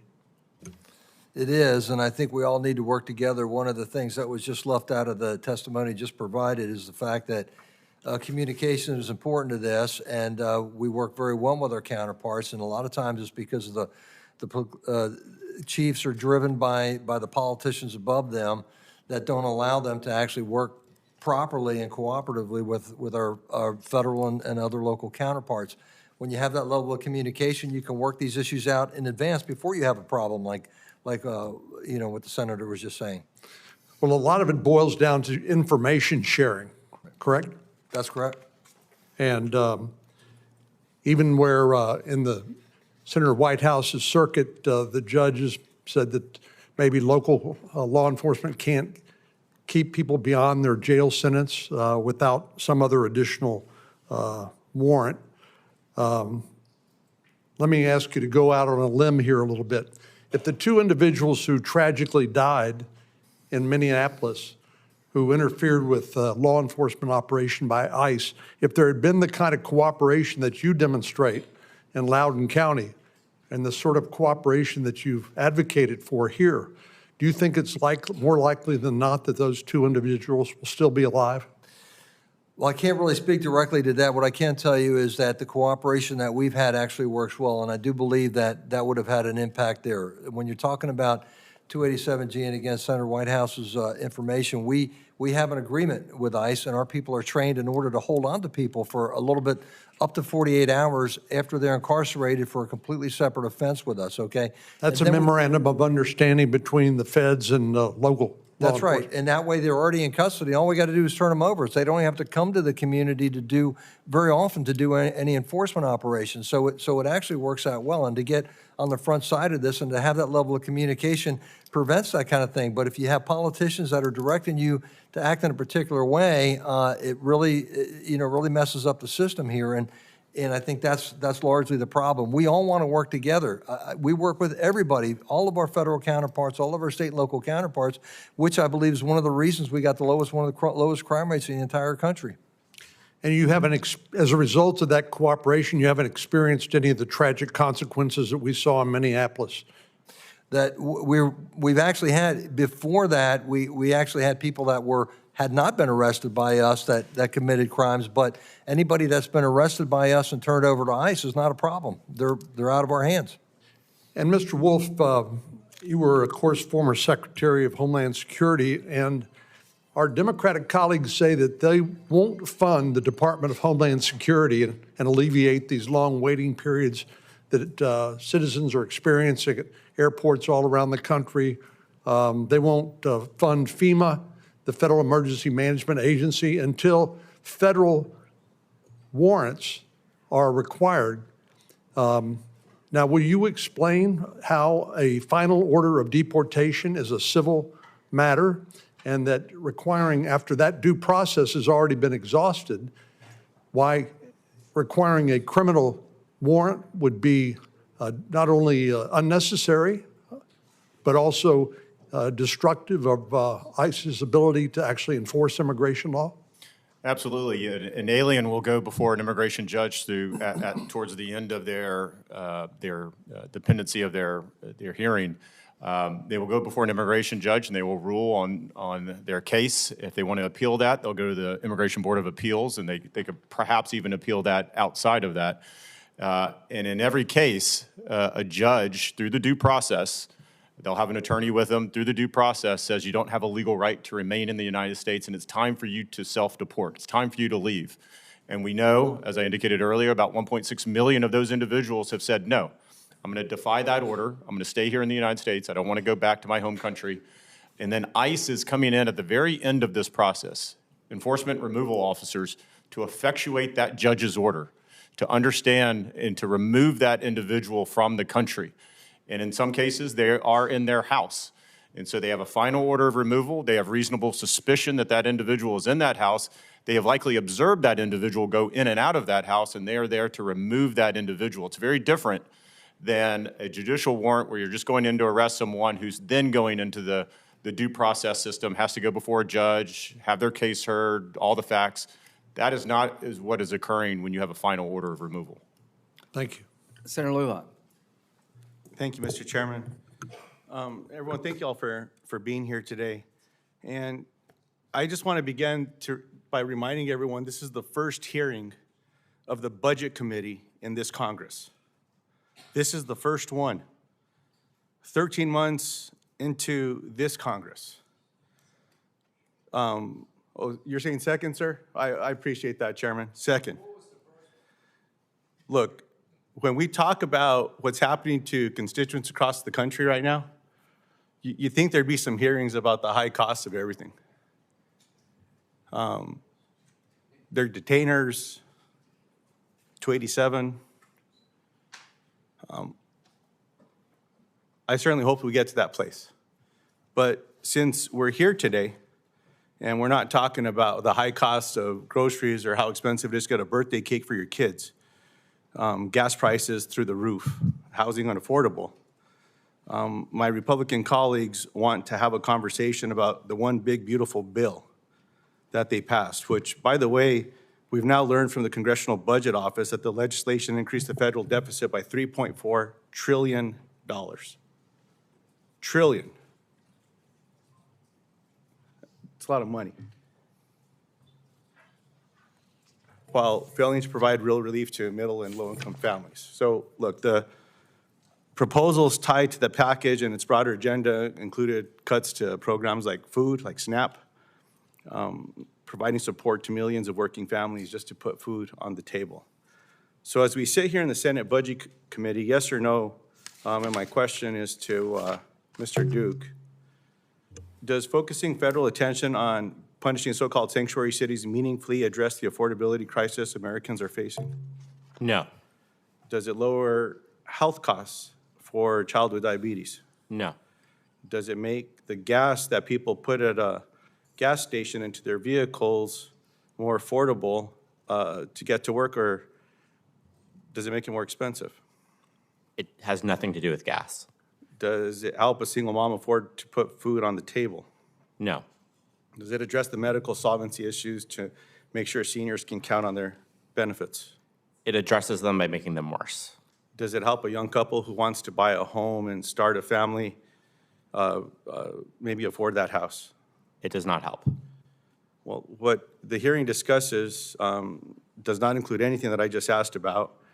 And the constituents I've been talking to at home are saying, when's Congress going to get off their rears and do something about the prices that we're hitting every day, as opposed to just protecting the Epstein class and not demanding that these documents and everything else get released.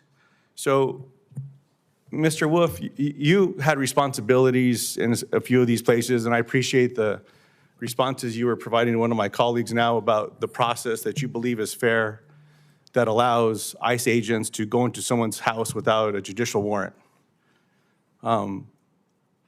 It's hard for me to continue to listen to justification on how American citizens can have their homes broken into without a judicial warrant. I don't understand this.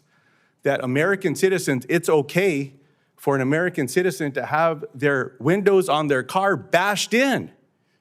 That's not okay. And with all these conversations about AI and some of these companies now that are working with ICE for facial recognition, which I have concerns about, what I don't understand now is how the Department of Homeland Security has access to the best facial recognition AI. DHS says they know who the violent criminals are. Their words, they say they know who they are. And if they only had access to facial recognition, they could go find all the violent criminals. Well, why aren't they doing it? It's one unanswered question after another. It's one American right after another that is being torn apart. And there's justification now to say we can pound in your door, we can go in your house if you're an American citizen, or we can bust out your windows and drag your butt out of a car as an American citizen. I just don't get it, Mr. Chairman. And I hope we have some hearings about getting answers to that, because I think there's agreement between Democrats and Republicans on this issue. We don't want American citizens being treated this way. None of us. We want to go after the violent criminals. We both agree with this. I certainly hope that we can have a thorough and thoughtful hearing and get some answers to that as well, and that everyone agrees, stop doing that. Mr. President, tell your folks to stop doing that. I hope now that Senator Mullins, who's going to be Secretary of Health or Homeland Security, maybe he'll get these people to stop all the bad shit and to go after the bad people. Then we'll be in a better place. Thank you for the time, Mr. Chairman. Thank you. Yeah, we'll have a hearing on affordability. Ms. Vaughan, what percentage of illegal immigrants in sanctuary cities or just in general receive federal benefits? I don't have numbers for specific sanctuary jurisdictions, just but in general. Nationally, it's more than 60%. So more than of households, 60% yes. of illegal immigrants receive federal benefits, and it has absolutely no budget impact. Well, that's interesting. Senator Lee. Thank you, Mr. Chairman, for holding this hearing. Thanks to each of you for being here. I want to say at the outset a couple of things. First, I'm not familiar with many countries that are asked to simply ignore their own immigration laws, separate and apart from their criminal laws, just their own immigration laws. Those countries that do exist or may have existed over time don't remain countries very long, because things happen when you don't enforce your own immigration laws. We don't have to travel very far in our own continent or throughout Europe or Asia or Africa to see what would happen if one of us entered one of those countries, took up residence there unlawfully. It likely wouldn't end well for us. I also want to observe that there's been several mention here today about the difference between state authority and federal authority, a reference to states' rights. I don't like using the term states' rights, not only because it conjures George Wallace's image, also because it's inappropriate. States don't have rights. Individuals have rights. States have authority. That's the inverse polar opposite of a right. We have parallel authority with parallel sovereign jurisdictions in this country. The U.S. government, the one headquartered in this city where we sit today, has authority over our immigration laws, laws governing naturalization, who may enter the country, who may stay under what terms and conditions or for what period of time. We do need our federal government to be able to undertake those efforts, to perform those efforts well. We've adopted a number of techniques to procure and encourage the cooperation of state and local jurisdictions. Sometimes those have been ignored, and that is unfortunate. I'll get more to that in a moment. But look, we're exploring something today that is not without cost. The cost of an unsecured border, and unprecedented illegal immigration during the 4 years of the Biden administration remain both stunning and debilitating. The Trump administration, for its part, quite fortunately, has done a very effective job at securing the border and beginning the process of deportations on a very large scale. But there's a lot of work left to be done to deport the many millions who remain in this country for us to be able to restore law and order. People who, if they did immigrate to almost any other country on earth, would be in a whole lot of trouble and would be facing those things, and yet we're made to feel as if we would be doing the wrong thing by enforcing our immigration laws as such. That important work that's being done, carried out every day by brave men and women in federal law enforcement, continues to be obstructed across the country as radical leftists who are proudly, aggressively supporting sanctuary cities try to undermine the enforcement of federal law. These Democrat-controlled state and local governments have, in many instances, been working actively, aggressively, through these sanctuary city policies to subvert not just federal law, but the enforcement of federal law by duly sworn and authorized federal law enforcement officials. They are trying to do one thing by enforcing the law, which is to prioritize the well-being of American citizens and the safety of the American homeland. This terrible reality that we face is highly offensive to the citizens of the United States, especially those who have done the work to immigrate to this country legally and to do it the right way. Now, believe it or not, not that long ago, Democrats supported, and President Clinton himself signed into law, the Illegal Immigration Reform and Immigrant Responsibility Act, commonly known as IRIRA. That act expanded border enforcement capabilities and helped bring immigration under control at a time when illegal immigration to the United States was far less frequent, far less of a large problem than it has been in recent years. In 2016, President Trump ran for president and was elected on a promise to stop illegal immigration. Democrats intending to oppose the president at every turn decided to depart in that moment from their previous, more common sense position and to go all in on the belief that our nation should effectively have no border at all, that borders are sort of aspirational suggestions that we can look the other way on. That brings us to the topic of today's hearing, the cost of sanctuary cities. So what is that cost? Well, the cost is clear. It is waste, fraud, and abuse by illegal aliens who shouldn't be within our borders. We saw this in Minnesota, and we've seen it elsewhere. The cost is clear. More than anything else, it's the loss of human life, innocent human life, innocent American lives at the hands of illegal aliens who have perpetrated some of the most heinous attacks on innocent American lives in recent memory. And these are entirely preventable, entirely avoidable crimes, crimes that would not have happened but for our open border policies facilitated by sanctuary cities. The cost is clear. It's also the increased additional avoidable tax burden on state, local, and federal taxpayers who are expected to subsidize and, in fact, are forced to subsidize problematic social welfare programs that illegal aliens have obtained eligibility for through fraudulent means or various loopholes. To say nothing of the education system, which, because of a Supreme Court ruling in Plyler v. Doe 4.5 decades ago, states are also forced, by no choice of their own, to supply that additional benefit as well. So look, the cost is clear. It's all over the place. We can't ignore it. And by continuing to ignore it, we create additional problems. Let's not dress this up as something that it is not and never can be. Thank you. Thank you, Mr. Chair. I want to echo the sentiment that several of my colleagues have mentioned earlier in this hearing in more than just being surprised that this is, well, I guess the second hearing for this Congress, but the first of this calendar year. It is not about the federal budget, not about an economic outlook, but I understand why the Republican majority wouldn't want to talk about that. Not while gas prices are spiking because of an unauthorized war against Iran. Instead, we're here to discuss how off-base this whole sanctuary conversation really is. Now, I know it's area of passion for the chairman.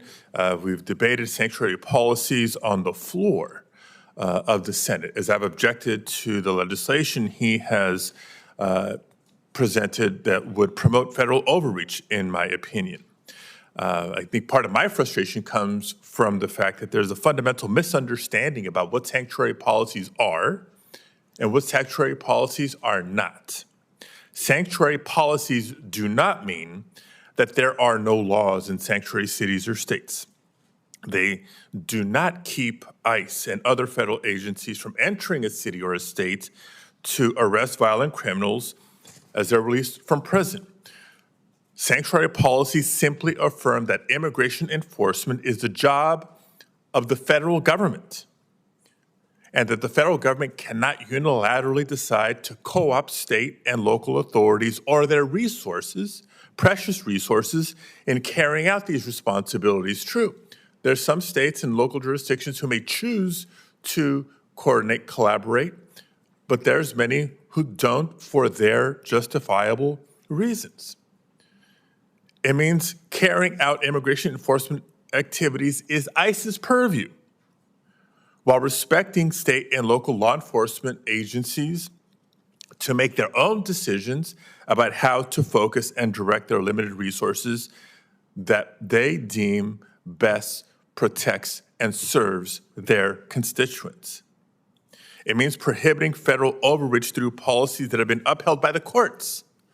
And so I'm glad several of my Republican colleagues are here to listen to me quote Justice Scalia in the case Prince versus United States. Quote, the federal government may neither issue directives, require the states to address particular problems, nor command the state's officers or those of their political subdivisions to administer or enforce a federal regulatory program. End quote. Look, folks, we can have disagreements on policy, but the fundamental misunderstanding about what sanctuary policies are has led to the promotion of enforcement actions across the country that have become damaging to our communities and to our local economies. So it seems to me that this debate has not really been about public safety. Because if it were, we could also be talking about how the data shows that sanctuary policies actually make communities safer, healthier, and more prosperous. That's right. The evidence shows, the research shows sanctuary jurisdictions have lower crime rates, higher median household income, less poverty, less reliance on public assistance, higher labor force participation, and lower unemployment. That's right. Seems like sanctuary cities are helping to make America great. I said it. So let's stop perpetuating the lies. Let's ensure that ICE and CBP agents are accountable and conduct their jobs in accordance with the law and the Constitution.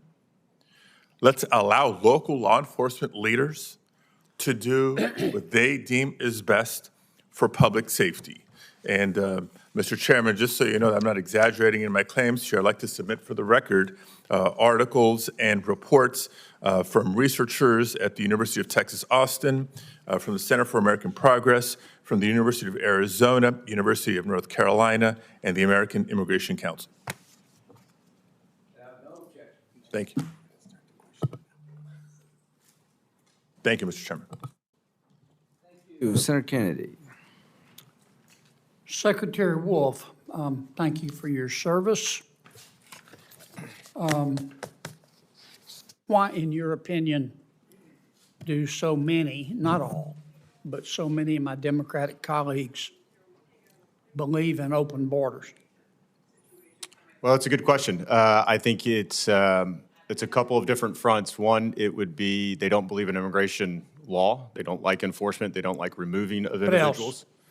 And they believe that there are some that believe that anyone and everyone should be able to come to the U.S., whether they apply for protections under U.S. law or not. And then there's some probably that would like to see more voters in the U.S. as well.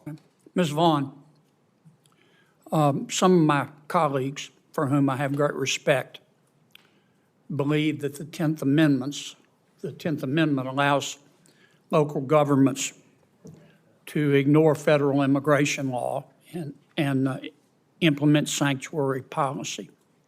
The Supreme Court has ruled that racial quotas represent a pernicious form of racial discrimination. Can local governments ignore that ruling under the 10th Amendment? Well, the 10th Amendment is about. Can just answer my question, please, ma'am. The 10th Amendment is about commandeering, and so Can it's the not 10th really appropriate to this because Is the answer yes or no, ma'am? Could you ask me again? Because I don't understand the relevance to, I'm sorry, I don't, because Secretary ICE Wolf, is not asking them Secretary Wolf, to do you heard that. my question. Under the guise of the 10th Amendment, can local governments ignore a Supreme Court ruling? I don't believe they can. Okay. Women have the right to vote in America by statute Yes. and by constitutional interpretation. Under the guise of the 10th Amendment, can local governments just ignore that and prohibit women from voting? No. Okay. Mr. Duke, you worked for President Biden and Vice President Harris, didn't you? Yes. And I listened carefully to your testimony today. You expressed, well, you offered the opinion that the One Big Beautiful Bill is terrible in part because it will cause deficits. Is that right? Yes. Isn't it a fact that the profligacy of President Biden caused 9% inflation in America? No. Okay. Isn't it a fact that if President Biden had discovered life on Mars when he was president, he would have immediately sent it money? I don't believe so. Oh, you don't? Okay. Well, I appreciate your newly found fiscal conservatism. Mr. Bier, you seem to be a very smart guy, and you seem to be a nice enough guy. Thank you, Senator. You seem smart as well. Object. Don't That was the chairman, not me. Don't you think your hyperbolic statements undermine your credibility? What hyperbolic statement did I make?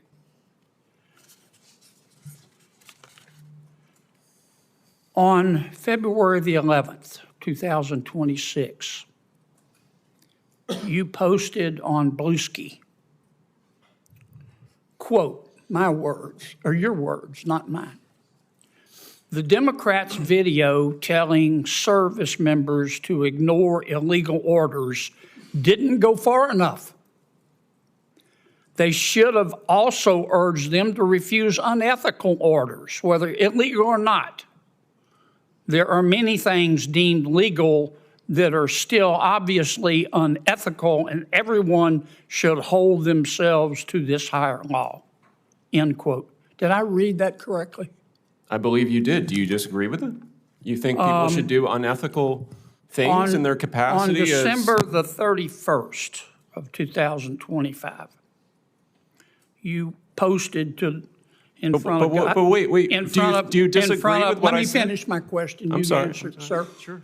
In front of God and country, you said, quote, they, referring to Republicans, think they can troll their way into us accepting ethnic cleansing, end quote. Your words, not mine. Did I read that correctly? That was in regard to a Did I Department of read that? Homeland Did I Security read post that? about advocating 100 million deportations. That is what DHS has tweeted from their own account. 100 million deportations hurts, doesn't would it? be ethnic cleansing. You would be Truth hurts, removing doesn't it? 1/3 of the country. So yes, there Truth are can people just within the gut you like Department a of fish. Homeland Security. And you don't think this is hyperbolic? Give me 30 more seconds. I think advocating 100 million I'm having, deportations I'm is having fun here, Mr. ethnic Chairman. cleansing. On February Yes. 5th, you quoted you said the following on Bluesky. Your time's Quote, up. these are all good, but there's no enforcement mechanism. I'm sorry. Let me try a better one. On March 2nd, you said, quote, if you rule against Trump's population purge agenda, no hyperbole there, the nativists will name you, threaten you, and come after you. These judges are much braver than the ICE agents who hide behind masks while violating the Constitution. They are Close much braver. quote. They put their names on their rulings and they stand behind their constitutional rulings. When I talk about population purge, I'm talking about the fact that they're trying to deport U.S.-born citizens, people born here. They are trying to deport them as well. So it's not a mass deportation agenda. It is also an agenda intended to reduce the population of the United States, including U.S.-born people. Thank so you. these are not Wait. hyperbolic statements. I appreciate you reading my account. I appreciate Here's your the good research. news. What planet did you just, wait a minute, Mr. Chairman, Wait. what planet did you just parachute in No, from? no. Hey, guys. You trigger my gag reflex, Mr. Bier. We got a process here, and it's good to know you don't have an agenda. Senator King. Mr. Chair, thanks for doing this. And Sheriff, welcome. I've got a Virginian at the table, and that's why I wanted to come. My sheriff in his testimony said, it is important to distinguish criminal aliens who pose a threat to our community from immigrants here legally. All of us agree with that. We should try to find that balance. I don't think we're balanced right now. I've been here 13 years. I wish we'd have a hearing about the positive impact immigrants make on the United States. We've never had that hearing in this committee or the HELP committee or any others. When we have hearings, it's about immigrants doing bad things rather than about the y'all were in positives that charge. Why immigrants didn't do. you have them? Well, can I take my time? Can I take my time? Because I think what happens, I think what happens when Get a whole minute the more. only hearings about immigrants are about crime, and we have a president who calls people's countries shithole countries. I got a lot of immigrants in the United States and in Virginia who feel like they're being targeted. And let's talk about positives. And I'm going to use Loudoun as an example. The sheriff is rightly proud of Loudoun County. 420,000 people in the last census. It's probably coming up to 450 now.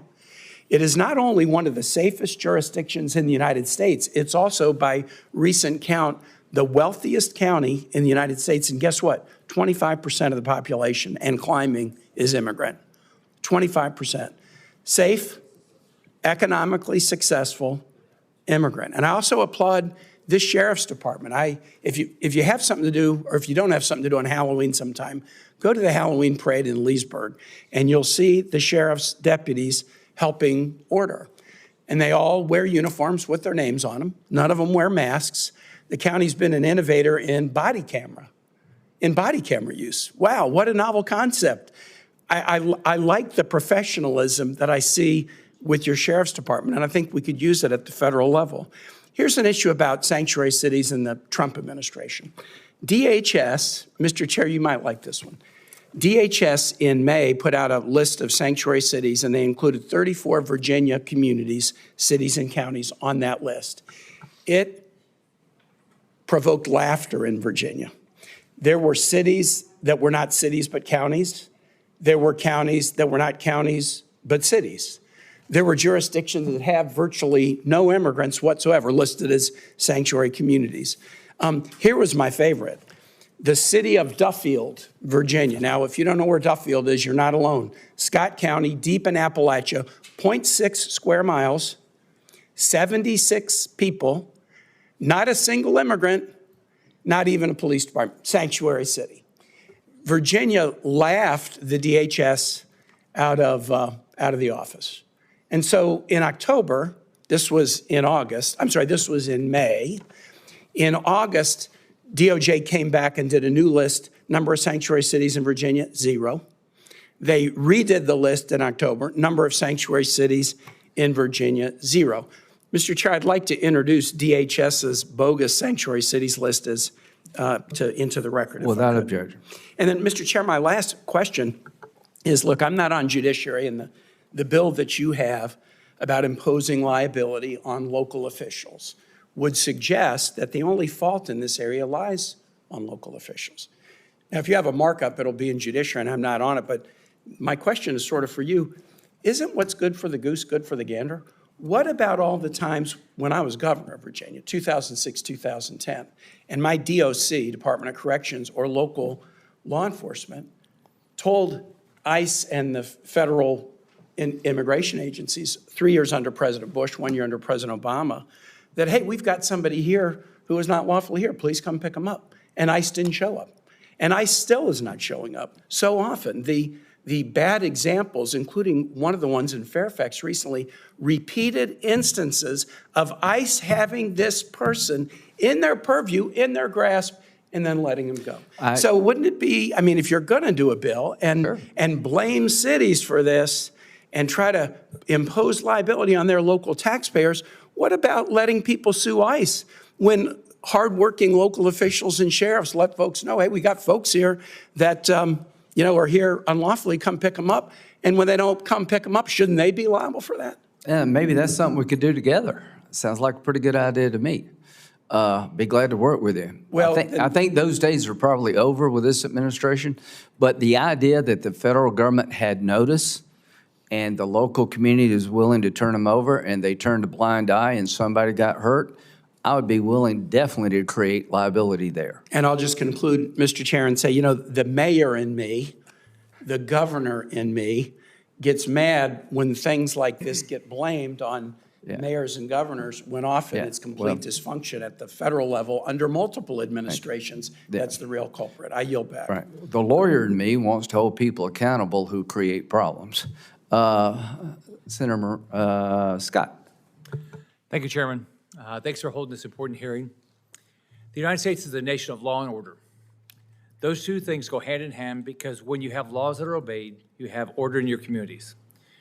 But for too long, liberal states and cities have decided to simply ignore the federal laws they don't agree with. When I was the governor of Florida, I didn't have to worry about our sheriffs not enforcing the law because President Trump and our federal law enforcement have to worry about that every day.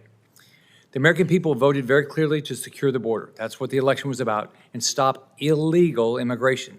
We're a country of legal immigration, not illegal immigration. And without a single new law being enacted, President Trump has delivered and secured the border when President Biden said he couldn't do it.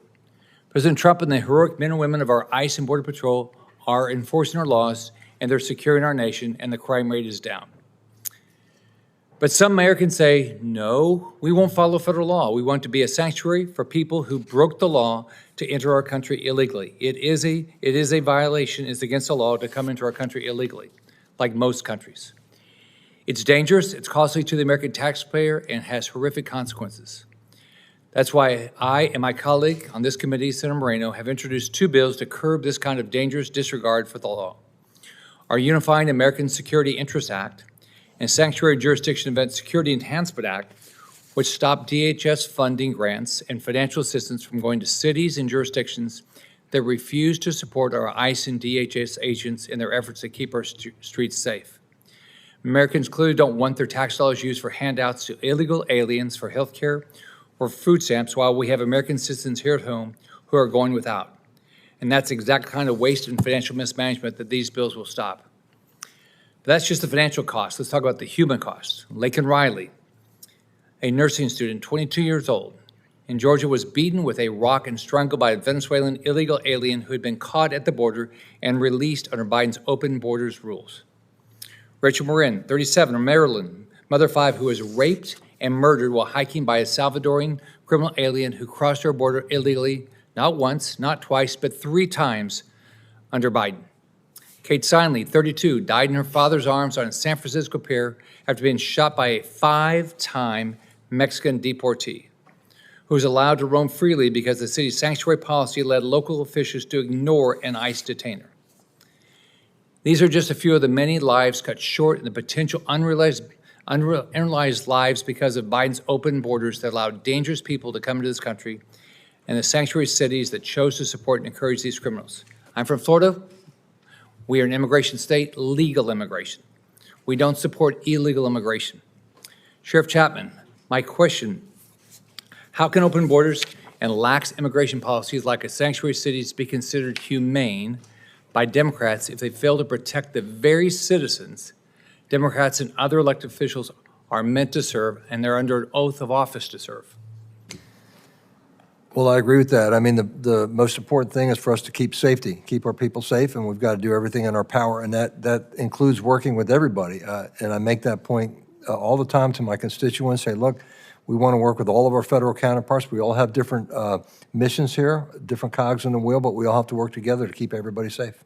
Is it better for you if you turn a criminal over to ICE rather than let them back into the community?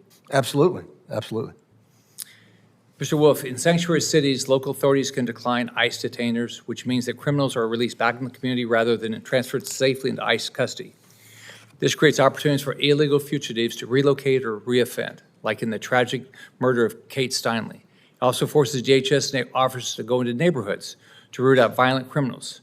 Not only does this cost the taxpayer more, it also increases the risk for everyone involved, including bystanders, DHS officers, and potential future victims.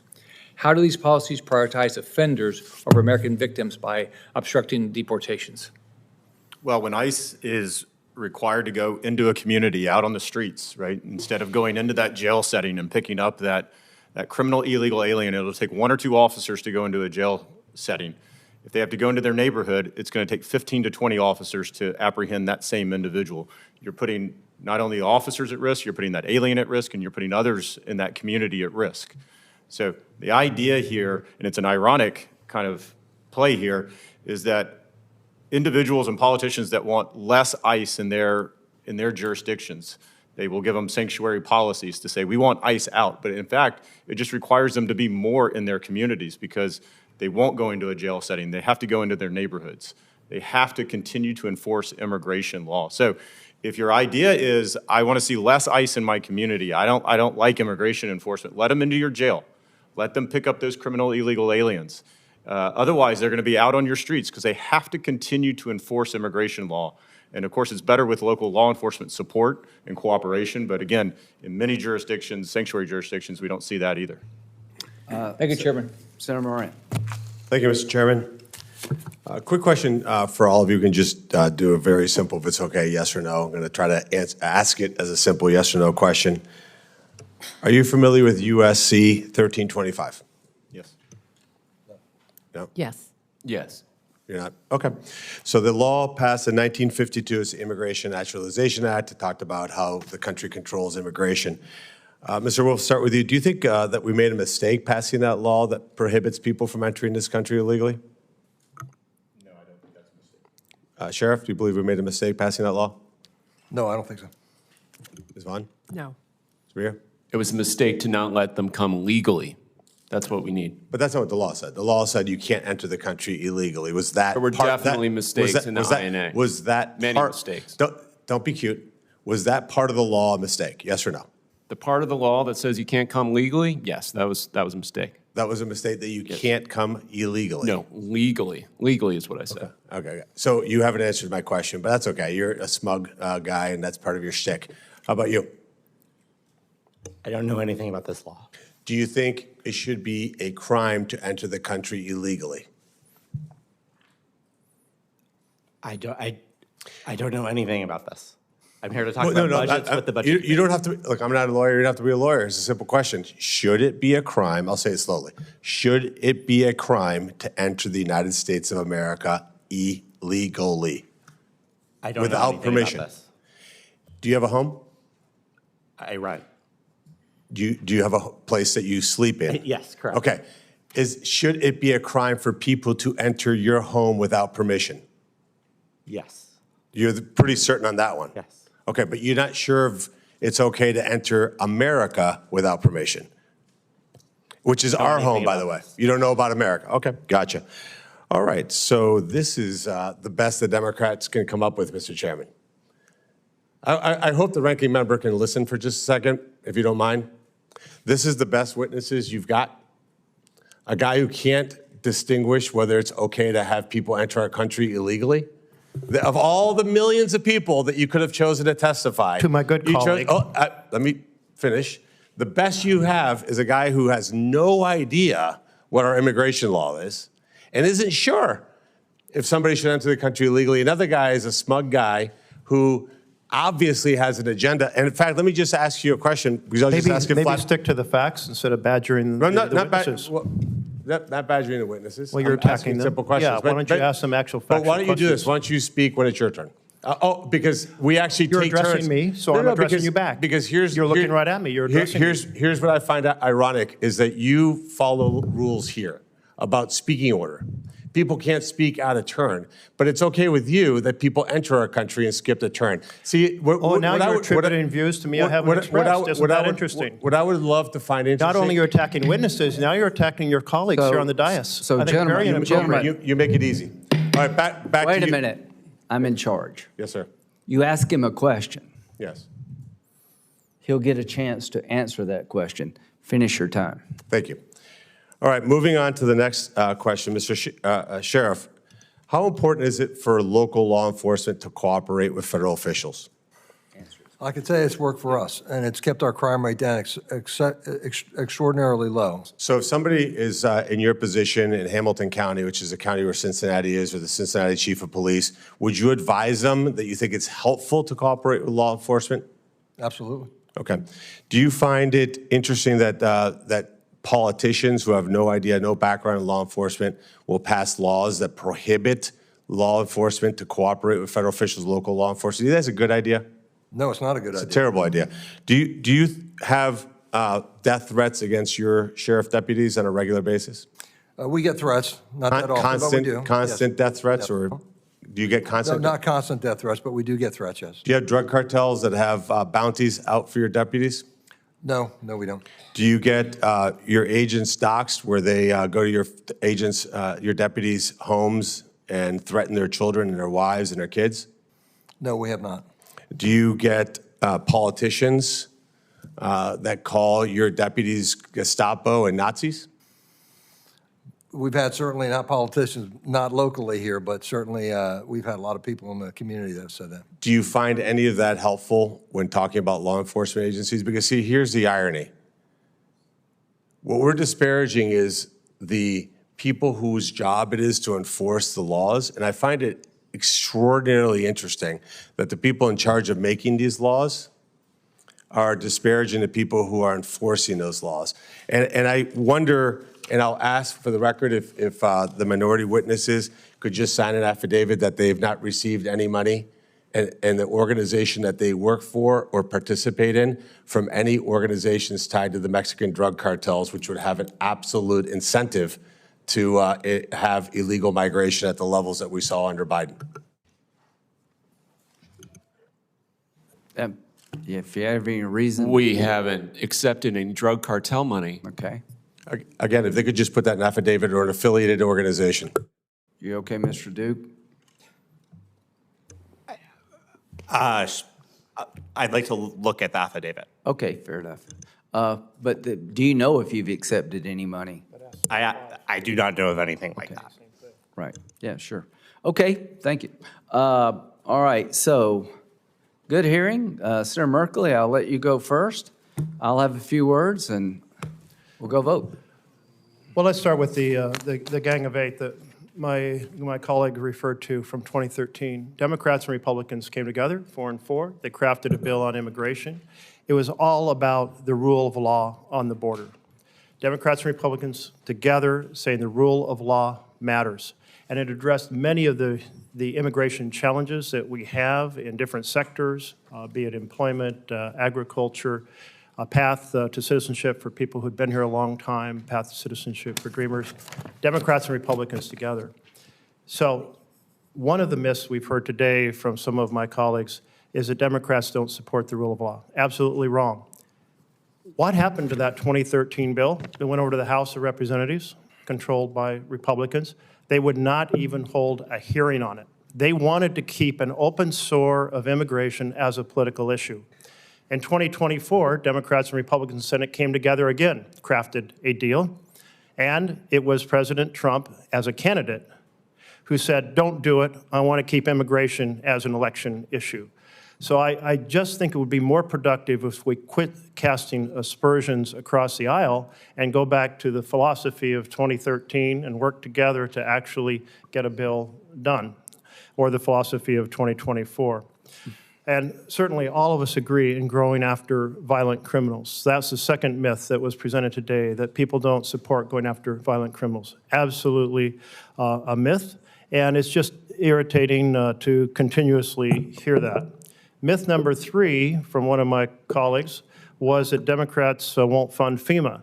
In fact, last week in the Senate, we asked unanimous consent to fund FEMA and the Coast Guard and TSA, and it was the Republicans that objected. So let's clear up that piece. The next myth, that is that undocumented individuals receive benefits. It is illegal under the law for undocumented individuals to receive Medicaid or Medicare or CHIP or SNAP or Social Security benefits. Another myth, that states that have decided that local police are more effective being local police somehow attract immigrants because they're not held accountable to the law. They are held accountable to the law. In fact, you have lower crime rates in those states. So that's kind of interesting. And in fact, we see that some states, like Texas, they have 50% more undocumented immigrants as a ratio of population than Oregon does. So clearly it's not Oregon's policies that say we're more effective and safer and more prosperous when ICE does ICE and local police do local police work. And yet another myth. One of my colleagues across the aisle said states do not have powers. He says they do not have rights, but they do have powers, 10th Amendment. The powers not delegated to the U.S. by the Constitution are reserved to the states and to the people. And that is why the federal government cannot commandeer individuals in the states to do federal responsibilities. It's called the Constitution of the United States of America. Another myth was that it's less safe in states where local police do local police work. There's many statistics that show the opposite of that. But let's just take, for example, where is the highest murder rate in America? Is it in a state where local police are assigned to local police? No. It's Mississippi. Who's the second highest murder rate? Louisiana. How's the murder rate in Oregon? It is 1/4 of what is in those states. So let's be clear again, this myth that you have higher crime rates in places where the local police gain the trust of the people, work carefully between state and local and with federal officials, but they don't do the work of ICE. And if ICE knows that someone is in a jail, and they know because it's in the federal database, in the FBI database, and they want that person, it only takes a couple days to go get a judicial warrant and pick that person up. Every time there's a judicial warrant, that person is held. So if it's just being lazy or sloppy or whatever else, there's a whole lot of misinformation coming forward here that needed to be corrected. Well, thank you very much. I have a different view of things. Really appreciate the hearing. Obama deported 3 million people. I don't think all of them were criminals. They didn't use judicial warrants. What you're trying to do is make it impossible to deport people. If you have to go to a judge and get a judicial warrant to deport somebody, you effectively destroy the ability to deport. You're denying Trump the same system you are giving Obama. This hearing to me is stunning. I'm so glad we had it. You're all in on sanctuary city policy. If you're looking to America, if you're looking for anybody to change this system, our Democratic friends have no interest. They think it's good for America. The more illegal immigrants, the better. I don't. I'd like to have a rational immigration system. Gang of 8, I was involved in it. What we try to do is stop future flow, and the trade-off was to give people a pathway to citizenship, knowing you would stop future flow. You're right, the House blocked the bill. During from 2020 to 2024, Joe Biden destroyed every concept of rational immigration. He made it impossible for a Republican to sit down and talk with a Democrat because during his 4 years, he took every rule and ignored it. There are no taxpayer dollars associated with legal immigrants. They were flown into the country on airplanes. They were bussed in. They were fed. They were giving housing. 11 million people are not living in the streets. They're in some apartment or a house somewhere. And if you don't think that affects housing, that's crazy. 11 million people came at least in a 4-year period. And to hear you say it, no impact on this country. That's just absurd. So what are we going to do? We're going to try to start with the magnets. If you don't think sanctuary city policy is a magnet for future illegal immigration, that's just insane. How can you fix it if you don't take the magnets off the table? The bottom line is I want a vote on my bill to hold local and state officials accountable for violating federal law when they should enforce it like they did during Obama, and you won't let me have a vote. You won't let me have the debate. The reason you don't want to vote is because 70 to 80% of the American public think the policies you're pushing are harmful. There is a budget impact to being overrun in a country in a 4-year period. To think this is not a problem is insulting to the American people. It is a problem. And you try to rationalize it and make it a good thing. It's not a good thing, it's a bad thing. At the end of the day, if you can't answer the question, it should be a crime to come into the country legally. That says all you really need to know about the people here. Of course it should be. It should be a crime, as Senator Moreno said, to go in your house without being voted. We cannot have a sovereign nation when people just show up and come in and go anywhere they want to go. That's just not rational. We've got more people on the terrorist watch list than we've ever had, 2,700%. The people who've come here are all not well-meaning. I understand immigration pretty well. I understand the need to fix it. The American people want to be fair, but Senator Merkley, they're not going to buy into a system that constantly allows people to come in unchecked. Once you can prove to them you've stopped illegal immigration, then we can have a rational discussion about what to do with people who've been here a long time. But you've doubled or tripled the number of people. So all I will say, this is a debate worthy of a great nation. Our Democratic friends are accepting of a sanctuary policy. They don't think it's a problem. I do. Let's have a debate. Let's have a vote. This will be good for the country going into 2026 as to who should be in charge of controlling our borders and enforcing law. This administration is enforcing the law. The prior administration obliterated the law. Thank you very much to all of you for coming. I appreciate your time and attention. Senator Merkley, thank you. The hearing is adjourned. And, one second. I want to introduce a statement. Yeah, you can finish up. Donald Rosenberg was unable to be here. I'd like to put his statement in the record. He represents victims of legal alien crime. Without objection, I'd like to introduce his statement, if that's okay. Is it okay? Yes. Thank you. I want to thank our witnesses for preparing for the committee. You want to finish your thought? Go ahead. Mr. Bier, you have a pile of documents. Did you want to enter those into the record? What are those documents? Without objection. These are all the studies. Okay. These are all the studies that show that immigrants do not increase crime, and places that place restrictions on ICE cooperation are not resulting in an increase in crime. Without objection. Thank you. Okay. The hearing record will remain open until noon tomorrow for the submission of questions to the record to the committee clerk. The hearing is adjourned. Thank you all very, very much.